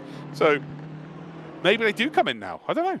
Yeah, it was another 0.3 of a second taken out by Pajic that last time around. But I mean, Bunky repeats my point that I was going to make in the YouTube chat, saying that there'll be a bit of a sit and duck. The Mercedes, at least, of Pajic will be a bit of a sit and duck in the final handful of laps, because those tires would have gone so much longer than everyone else. So he's reaping the benefits at the moment, but the narrative switches somewhat at the very end of this race once, Siggy and Lona and Hassa, they all get themselves onto the fresher tyres. The advantage switches back around. So Pajic is trying to wring the most out of those tyres, at least right now, as much as he can, and hope that he can hold on to track position after the pit stops happen and try and hold cars on fresher tyres behind him for as long as is possible. It's tough to do here at Spa, though.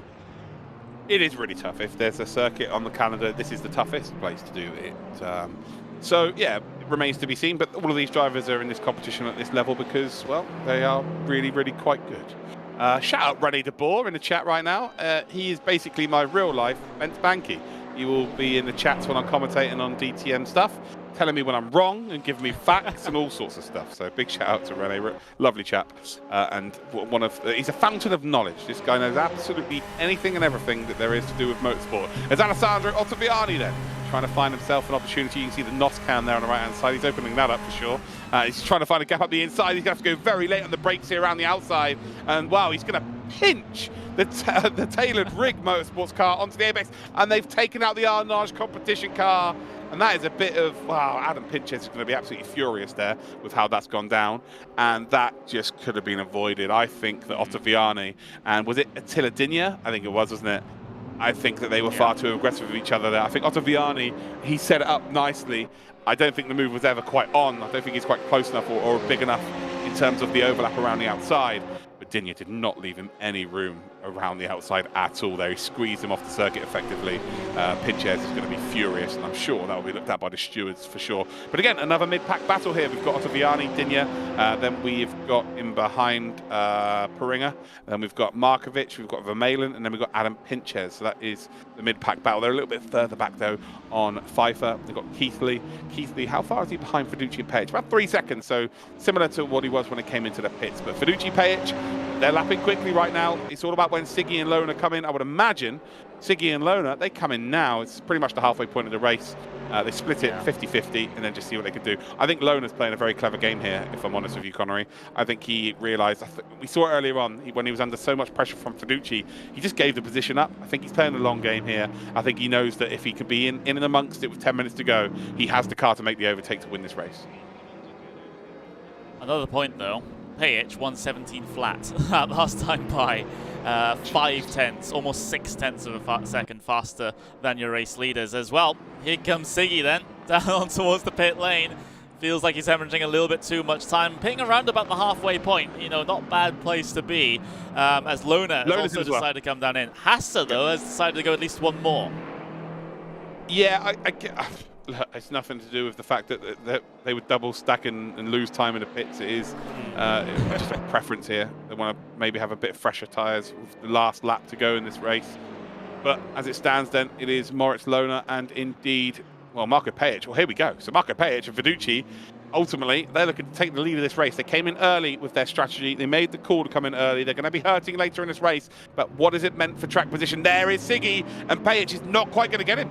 He is not quite going to get him. There's not enough momentum here. But who have they got? They got Moritz Lohner. So Lohner then is under some severe pressure right now. If he wants to be the DTM Esports champion for a second time, he now has to make 3 overtakes, but he also has to overturn that deficit on track, which is around about 3 seconds.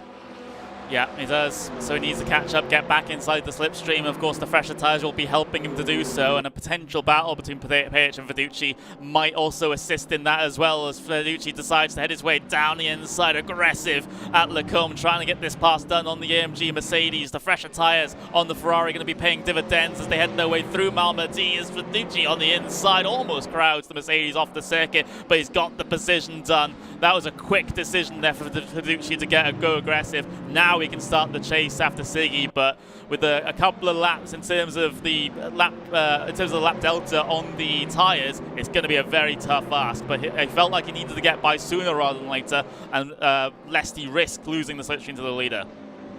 Fortunately, we don't have replays of that, but I wanted to show you something very key to that move for Fiduci was Kevin Siggy. Kevin Siggy had given the slipstream all the way along the Kemmel Straight to Marco Pajic, and then at the end, just before the braking zone, he moved over and shared the slipstream and gave a bit to Fiduci, which gave Fiduci that momentum, which was he was able to then make the move up the inside and towards Lace-Com. So again, Siggy wasn't doing it out of the kindness of his own heart, by the way.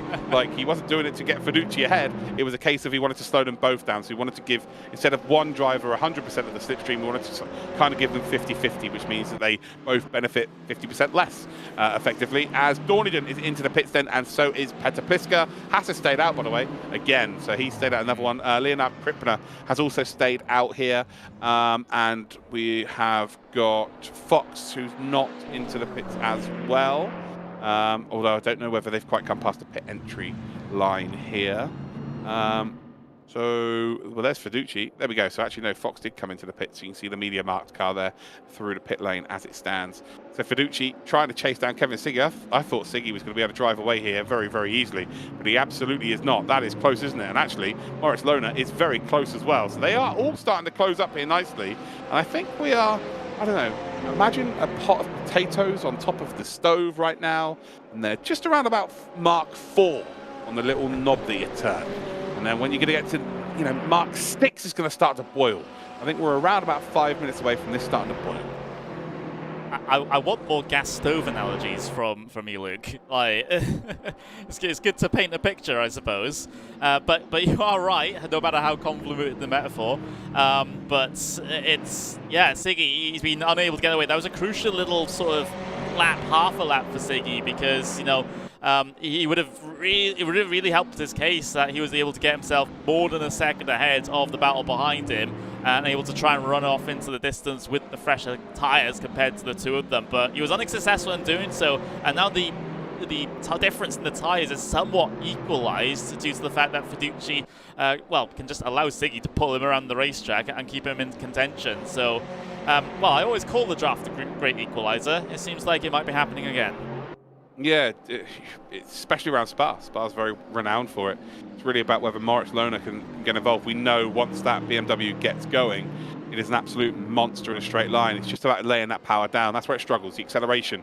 Again, the car just wants to do too much too early on the exit of a corner. We're seeing that being the untidiest of the cars on the exits of corners. As we finally see race leader Florian Hasser come in, we'll drop back to around about P8, I would imagine, around sort of between 7th, 8th, around that mark, I would say. Leonard Kripner has come into the pits as well, so both the Dirt Esports teammates are in. All the other red dots, all the red squares you see next to their names at the bottom means that they are unfortunately out of this race. Isaac Price, Rachel, we have Whitvert, Vanna, Bodin and Manu Rodriguez, who got disqualified because he did not take a slowdown penalty. And, well, this is as close as it's been so far. Look at Lona in that BMW as well. The top 4, as it stands, Siggy, Fiducci, Pajic, Lona. If Lona wants to become a 2-time DTM Esports champion, effectively has to beat, I think, again, it's not mathematically impossible, but I think he will be so damaged in terms of his mind throughout this championship that he will struggle. I think you'll find that Hasse is coming out ahead of Hugveld here. Hugveld winner from the Norisring as well. So race winners, how many race winners have we had? We've only had 3, right? 3 race winners in total. We have had Kevin Siggy, we have had Moritz Lohner, and we have had Hugveld, right, who won 1. Yeah.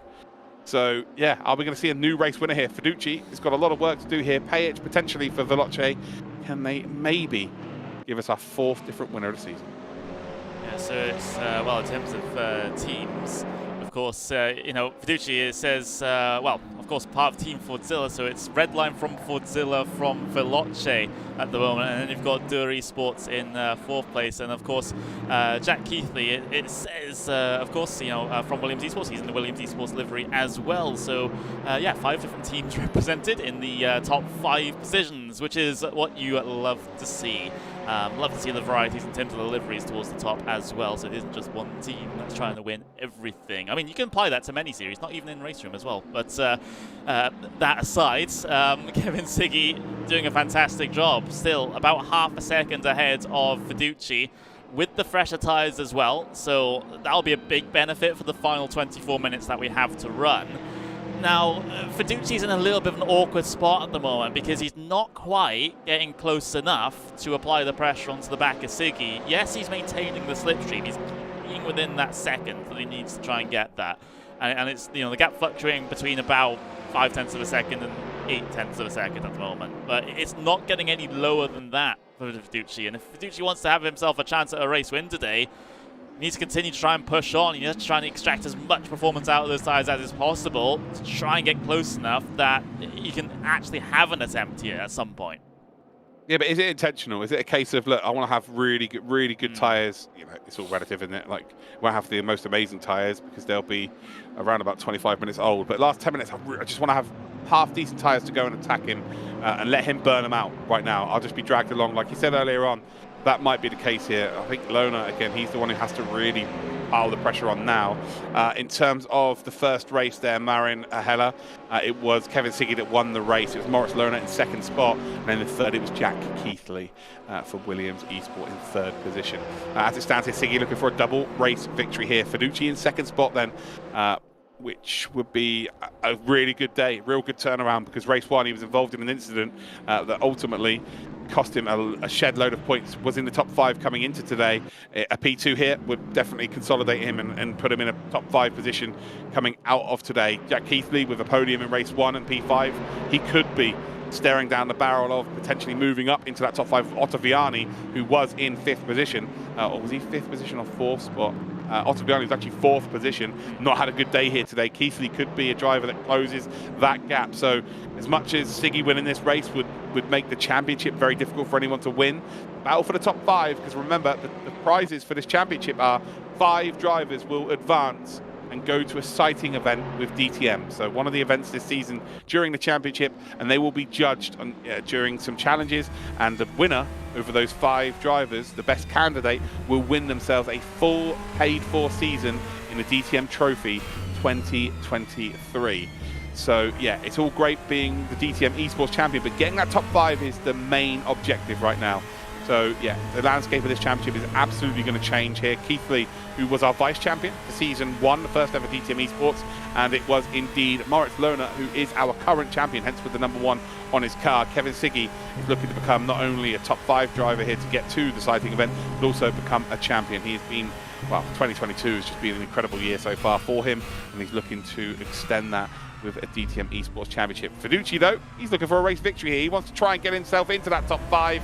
As it stands, though, Siggy 4.5 tenths clear. Pajic in 3rd spot. Maybe he's just sitting back here waiting to pounce like a panther a little bit later on in this race. Lerner under a second behind Pajic now. So that BMW, we know once it gets going in a straight line, it is an absolute rocket ship. Can it get close enough to these Ferraris? 21.5 minutes to go here, Connery. It is simmering nicely. I think it's about ready to explode. Fiducci is getting closer and closer, in particular on the way into the braking zone to Lacombe. Oh, keep it together, Fiducci. Oh, that'll make your pants brown. Yeah, he was able to keep it pointed in the right direction somehow, but that's a scary, scary moment off the top of Radion. It ruins his run somewhat coming down the Kemmel Straight as well. It's not as close into the braking zone this time around. Meanwhile, in the background, Keith Lee and Pfeiffer are still close for P5. Yeah, I tell you what, right now, Fiducci will have what will look like a melted Snickers on his race seat by the end of this, because that was horrendous. That was scary. But he held on to it. He's still involved here, and that says to me that he might be starting to struggle with his tyre wear. Lona, by the way, is really catching up to Page. This could be a chance for him to slingshot his way up towards that P1. He has to. It's really as simple as that. He has to make the overtake on Page as soon as he possibly can, and then look towards trying to get up towards Fiducci and then Siggy. Has Lona saved something for the end of this race here? That's the big question. I'm sure he's going to be able to attack Page. Page is the first driver to come in out of everybody. He indeed got track position over Fiducci, and indeed Lona did not get track position over Siggy, but he is going to be struggling now. So how easy is this going to be for Moritz Lona? You'd like to think it's done this lap for him if he wants to go and chase down those front two. The two Ferraris, though, Fiducci and Siggy, they are looking so strong. Page this is going to be the stage where he starts to struggle just that little bit more. He was already about 0.3 of a second slower than both Siggy and Fiducci a little bit further down the road. So maybe Bunky's prediction in the chat might be correct here, that Page is going to be a bit of a sitting duck, and he just lets him go. Yeah, there's no point in fighting it if it's a losing battle. Well, he's probably thinking, do you know what? What's my best chance of catching up to the two in front? Is it battling with Moritz Lona and costing us both time? Or is it the chance I might be able to just hang on to the back of this BMW and maybe be dragged along towards those Ferraris and hope the Ferraris have a little bit of a battle? I think this is the best decision. Marko Pajic is someone who is very calculated behind the wheel, makes very good split-second decisions. I think this might be another good one. Has he got the tyres and the car underneath him to hang with Lona? I'm not sure. It's not going to hurt, though, giving it a go.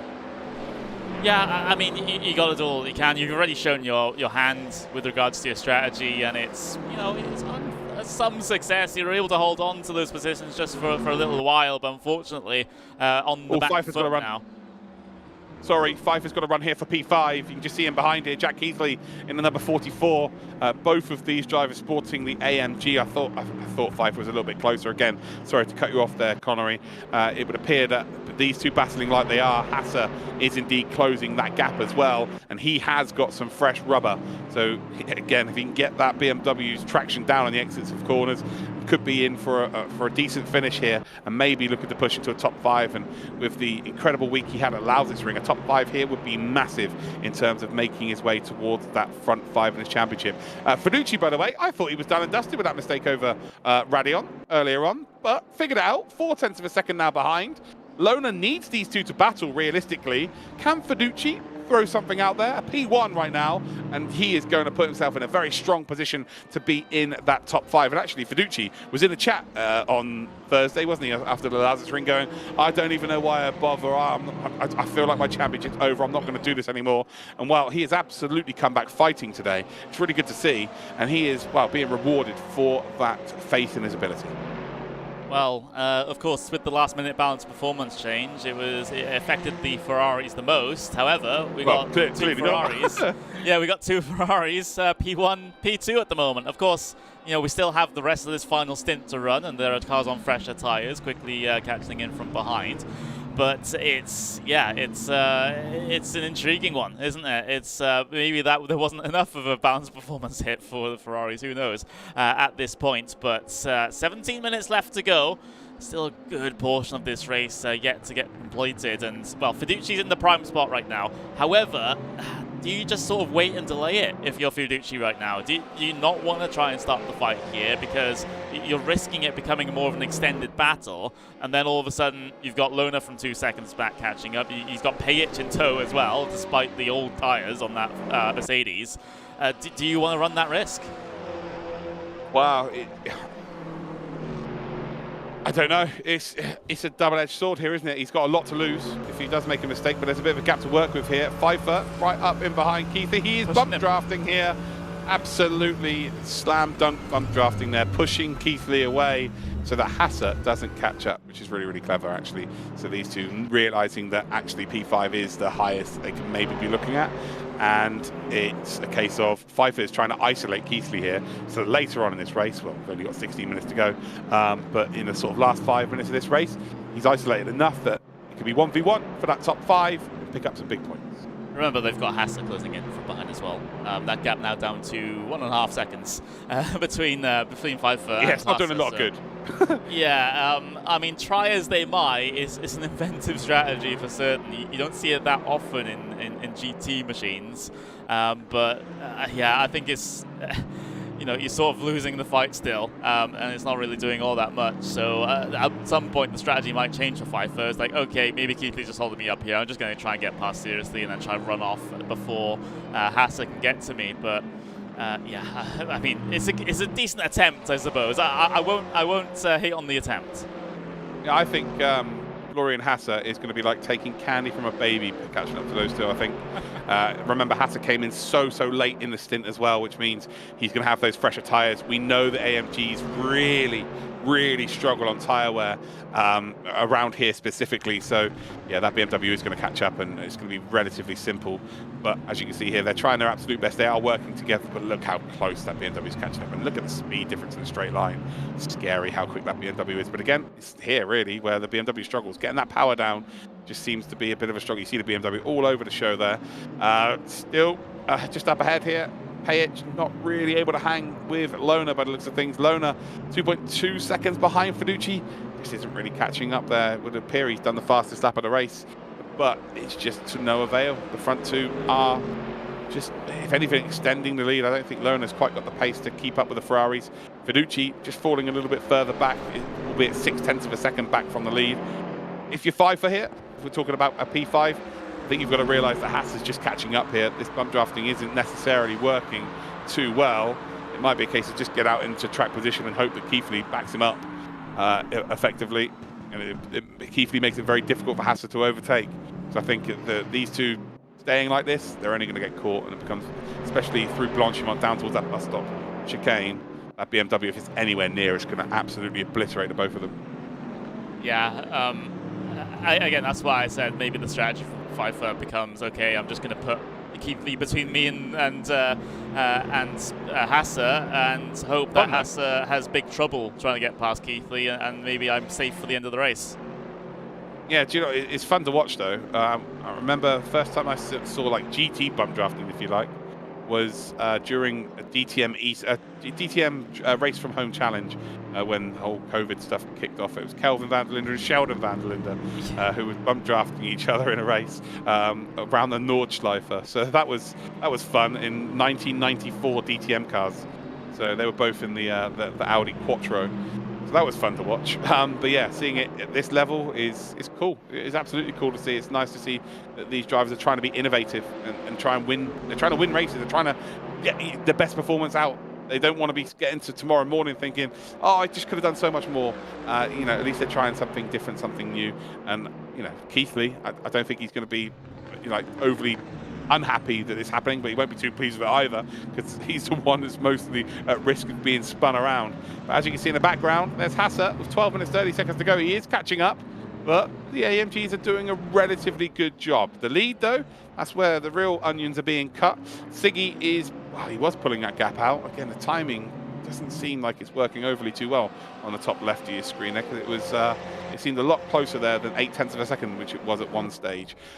Lona not closing up here at all. Payich, P4, Keithley, they're not going to be caught the front four here, but Payich, his gamble of trying to let Lerner go and sort of be dragged along has not really worked here overall. I think Siggy is going to be very difficult to beat here. I don't think Fiduci's quite got the car underneath him. Yeah, and you know, it's quite a stark contrast, because you know, we were talking, you know, just what, 10-15 minutes ago that Lona was one of the faster cars out there, and now it seems like he's just dropped off the pace somewhat, and is not able to continue to push on and have that same performance as he previously had. Maybe he took a bit too much out of the tyres, overheated them somewhat, and had the performance drop off a cliff. which is so easy to do. Saw that from Fernando Alonso in Formula 1 this morning, didn't we? Where he had like new tyres, and after 5 laps, he grained the front left, and that was it. It's game over. Or front right? Was it front left? Yeah, he grained the front left. They were only 5 laps old, but he just dropped like a stone. So, yeah, you got to be perfect at this level, especially in sim racing. You can't go out there and overheat them and scrub them. You're in trouble. Keithley, look at that smile on his face. See, whenever I see Keithley's picture, I imagine that's exactly how his face is when he races all the time. Just got a smile on his grid like that. Yeah, I mean, if you have a smile like that, that's the smile of a man that can do great things, right? It's you can't knock him down whatsoever. And he's got his arms folded. Yeah, I mean, if you look at it upside down, I guess it's a frown, but whatever. It's it's fine. And well, he has a right to be happy about the way the performance has been so far. I mean, he got himself pole position for race number 1. It's not too bad. The race results are a little bit worse, but therefore, that's with the fact that with the Mercedes, we didn't expect it to really have absolutely fantastic race pace, considering its tyre performance and its tyre wear. But we've got a Mercedes P456, so again, it's all relative, isn't it? Yeah, I'm going to go as far to say I think the BMWs, if you don't treat the tyres perfectly and you really overdrive the car, you hurt yourself big time. Because Hasse kind of been halted in his progress here, although there's a mistake, and now Hasse's going to close up to these two. It's going to make me sound really stupid, but yeah, Hasse and indeed Lerner, they've kind of it's almost like they're hitting a brick wall at this stage, and it's not working out well for them at all. Fiduci's dropped right off of Siggy as well. Siggy is absolutely going to be in a prime position to pick up another championship here after this result today.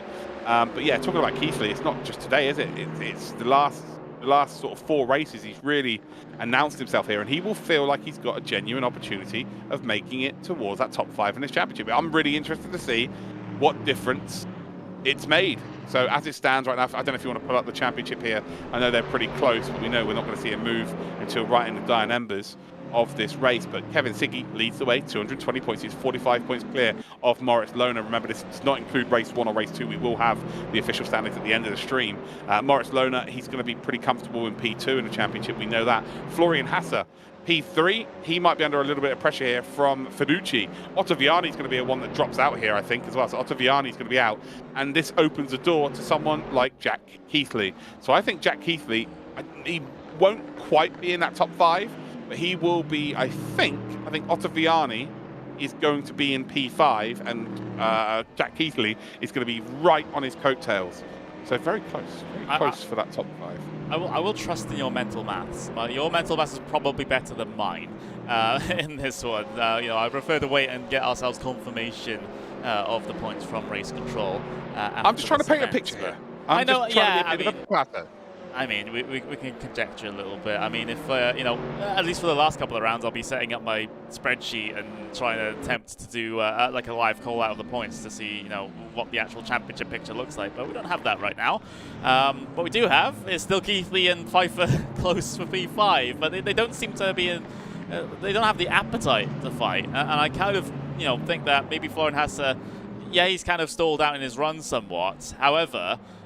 once Keithley and Pfeiffer decide that they want to have a little bit of a battle, all of a sudden that BMW is back into play from the esports. So, yeah, the hand has kind of been forced at the moment. Yeah, I think there's no choice here. I think that BMW, if it gets a decent exit over Radion, it's 100% going to be a easy close up down towards Les Com, and it's just going to be a matter of time, really. So. Keithley and Pfeiffer, it's a decision right now. If you're Pfeiffer, it's do I fight this and then it makes it a 3-way battle, or do I just try and guarantee myself a P6? As they go along the Kemmel straight, it's still a bit more bump drafting. Again, this has been helping them, that's for sure, 100% been helping them. Hasse, I think, might have burnt the tyres out as well, so that's going to help these two as well. Again, Siggy looking great, Fiduci looking phenomenal, Lohner, again, he's here for one reason only. He wants to win the championship. Remember, he is already a DTM trophy driver, as Moritz Lohner. So, again, if you go out and win this championship or this competition and you win yourself a guaranteed season next season, he hasn't got to worry about the sponsors and all that stuff. With motorsport, it's very difficult. It's not just as cut and dry as just being really quick and you get a drive. Unfortunately, it's just not how it works in 2022. So yeah, again, that'd be a great prize for him, but he just wants to win this championship. He wants to become a 2-time DTM championship. If you do not follow Moritz Lerner on social media, this is all he's been talking about over the last couple of months, is that he's got the #1 in the car. He wants to go out there and win the championship. He wants to become a 2-time DTM Esports champion, but it's just slipping away as it stands, because, and it's not because really of his own fault here, he's driven superbly well this season. And I know we've still got 4 races to go, but that is just how good Kevin Siggy has been. Yeah, Siggy has been an example of consistency. I mean, the only real mistake that he made was that at Norisring, you know, at the end of the event there, where he made an error, and that allowed Högfeldt to get his one and only win in this series so far. Apart from that, Siggy has pretty much been pitch perfect. Of course, you know, he had been dealt a bad hand through the first round of the season due to the BMWs just being miles away, you know, miles faster than the Ferraris with regards to the Still won, didn't he? Yeah. Still managed to get a race win.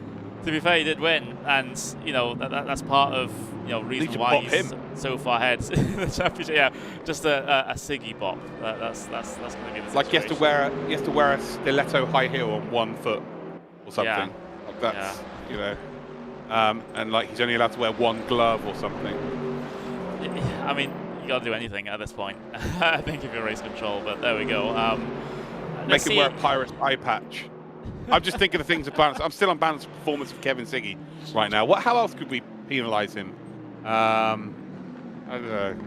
How else could we penalise him right now? Like he has to wear a pair of trousers that are one size too small. Ooh. Just restrict his leg movement. You know, like there's things out there that we can just bop him, because he has been that good. We need to put a balance of performance on him as a driver. Again, I don't think the BMWs were like crazy faster at Imola, if I'm honest. I feel like that both cars had like if Siggy was well, Julian Fox, that's one way of getting yourself on camera as we face the wrong way. But yeah, I don't think it was like an extreme balance of performance in terms of the Ferrari, the BMW being that quicker. I think regardless of what car Siggy was driving, he would have won in any car. He was just that good, and Lerner was also that good. They both come out the traps absolutely flying. What's hurt Moritz is Norisring. Yeah. He was nowhere near the pace, and it was nothing really to do with the pace of the car, because we saw BMWs up there fighting for race victory. So again, I would say the Ferrari was probably the overall better car there, but again, I don't think it was by a massive stretch once again. So Kevin Siggy's just been that good. He has been, and now he's put himself in the situation where it's basically, unless it's a catastrophic final 2 events for Siggy, that it's now kind of mathematically, maybe not impossible, but very improbable for anyone to do anything about challenging the championship leader heading into those final 2 events. So you know, that's the best place to be, I suppose, coming into the final races. The pressure's off as well in that sense as well. So you can just, you know, finish P5 in all the remaining races, and he's probably still clear as regards to the championship is concerned. So it's a big luxury to be able to have that much of a buffer in the points order, so that you can make maybe a mistake here and there and still be relatively okay. We've got about coming up to 2.5 minutes to go, more like 3 minutes if we're running it up correctly. But Pfeiffer, he's still, I mean, it's working. It's working. It's gonna work. It's kind of working. I mean, I think, because there was a conjecture by Bonky in the chat that said that potentially Lerner went a little bit more aggressive on the setup, which is why he had his tyres up early onto the stint. Maybe Haas is running the same setup, and he burned his tyres out early into the stint as well, which is why he's not gaining as much as he was previously. Yeah, maybe. Say that's a maybe for me. Who knows? I just think Pfeiffer's kind of given up his position. He's just like, you know what? I'm going to take P6. I'll happily take P6, and maybe I'll have a run down towards that bus stop chicane and potentially at P5. But right now, if I fight Keithley too hard, my highest position I can guarantee is, or the highest position I can get is 6th. So right now he could get a potential P5, although Hasser on this final couple of laps seems like he is going to be right behind him, isn't he? So yeah, he's like the shark. So anyone else got any ideas how we could potentially balance of performance quick drivers. We've got, who we got here? Baba, he says wet socks. Drive with a scuba diving fin, says Masfa. So if you guys have got any ideas of how we could handicap the quick driver being Siggy, let me know in the chat. I don't know, maybe he has to have lip gloss on his hands. I don't know. I'm just thinking of weird ideas here. Anyway, we've got 1 lap to go of today's broadcast.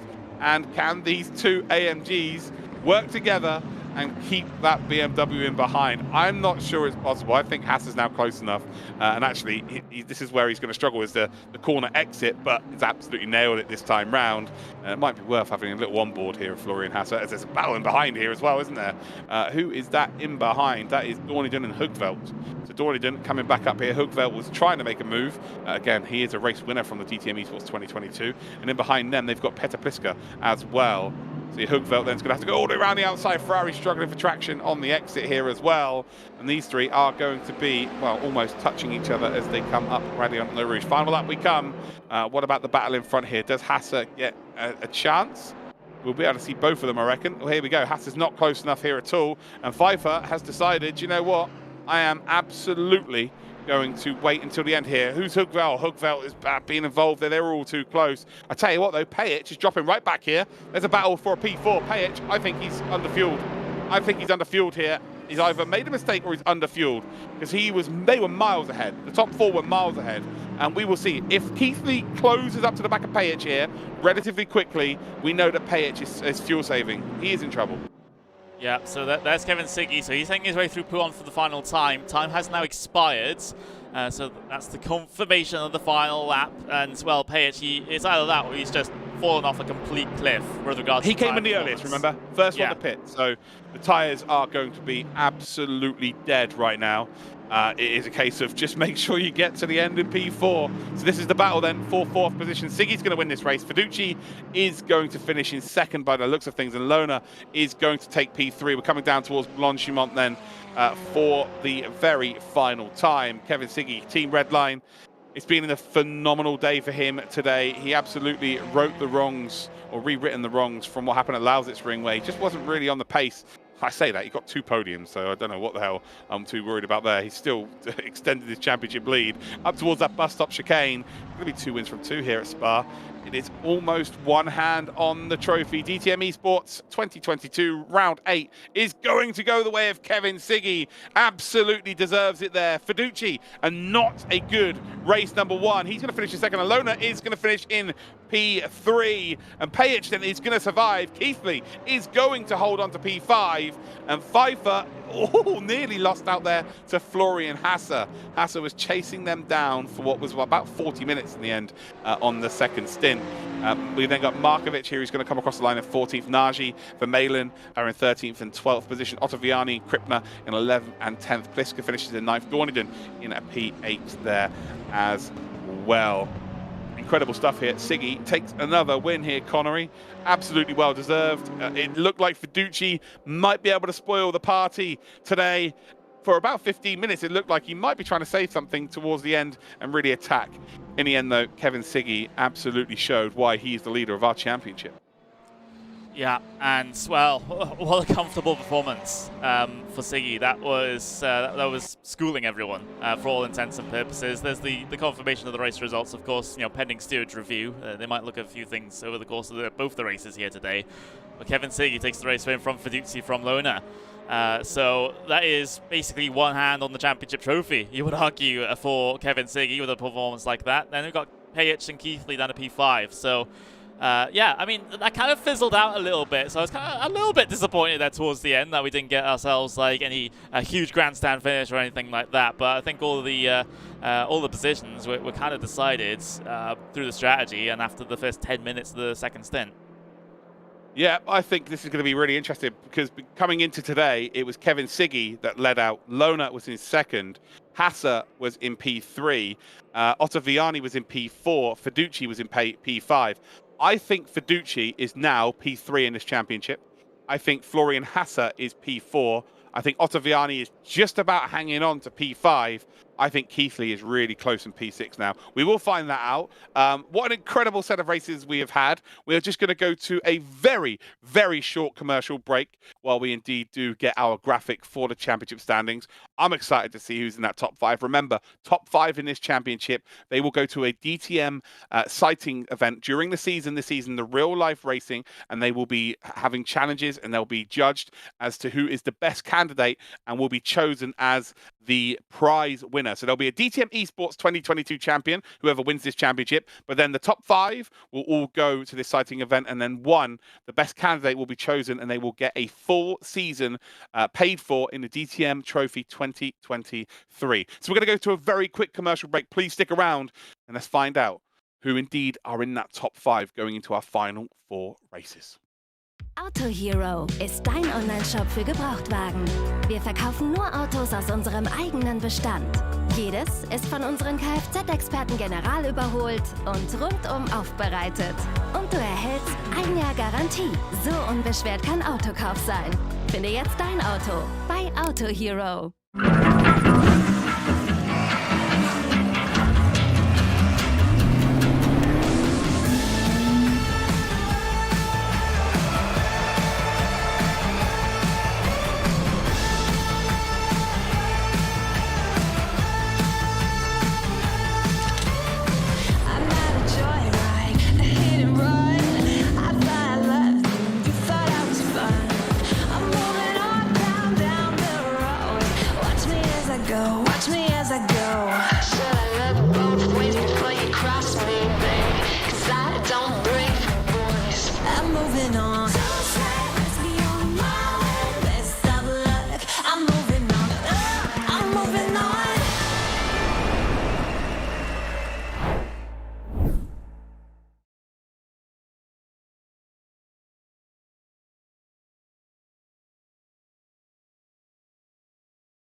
Well, I would love to do loads of analysis and stuff, but you do not want to hear me talking. You might want to hear Connery. He's got a beautiful voice, but not me specifically. So let's just look at the championship standings then after today's 2 races. Remember, we have 4 races still to go. And it's all about being in that top 5 at the end of this championship. Siggy, of course, is up there in P1. 302 points now for Team Redline. Moritz Lerner will be very happy that he's pretty much guaranteed to be in that top 5 if he continues to perform like he's performing, but he wants to win the championship. He is in the esports team.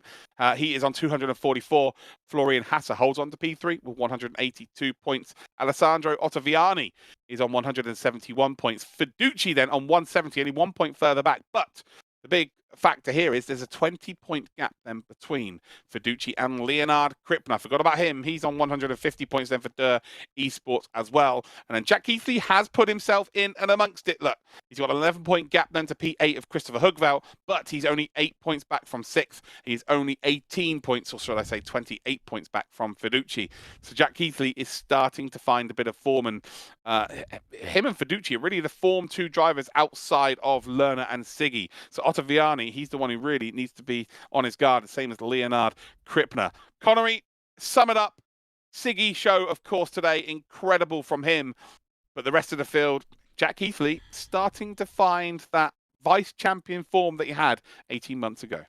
We'll see. Have to see if that's a trend that continues. Obviously, we're not entirely sure right now whether it just so happens to be a track where the difference between the BMWs, the Ferraris, and then the Mercedes was a little bit more narrow than at most of the other circuits we've been to so far this season. However, we've got what tracks we got coming up? We've got the Red Bull Ring, coming up, which is always a whole bunch of fun. Again, it's another kind of slipstreamy based track as well, so it'll keep everyone together. And then we've got the wild card of sort of Portimão at the very end of the season, which is going to be a little bit of a different style of racing again then as well. Of course, we do have to factor in whatever the admins decide, whatever the balance of performance happens to be for any given weekend. But for Keithley, at least, it's a good one on the board, that's for certain. And I think he can take a lot of confidence out of this because he got himself the fastest lap time in Q1. He got himself pole position for that sprint race.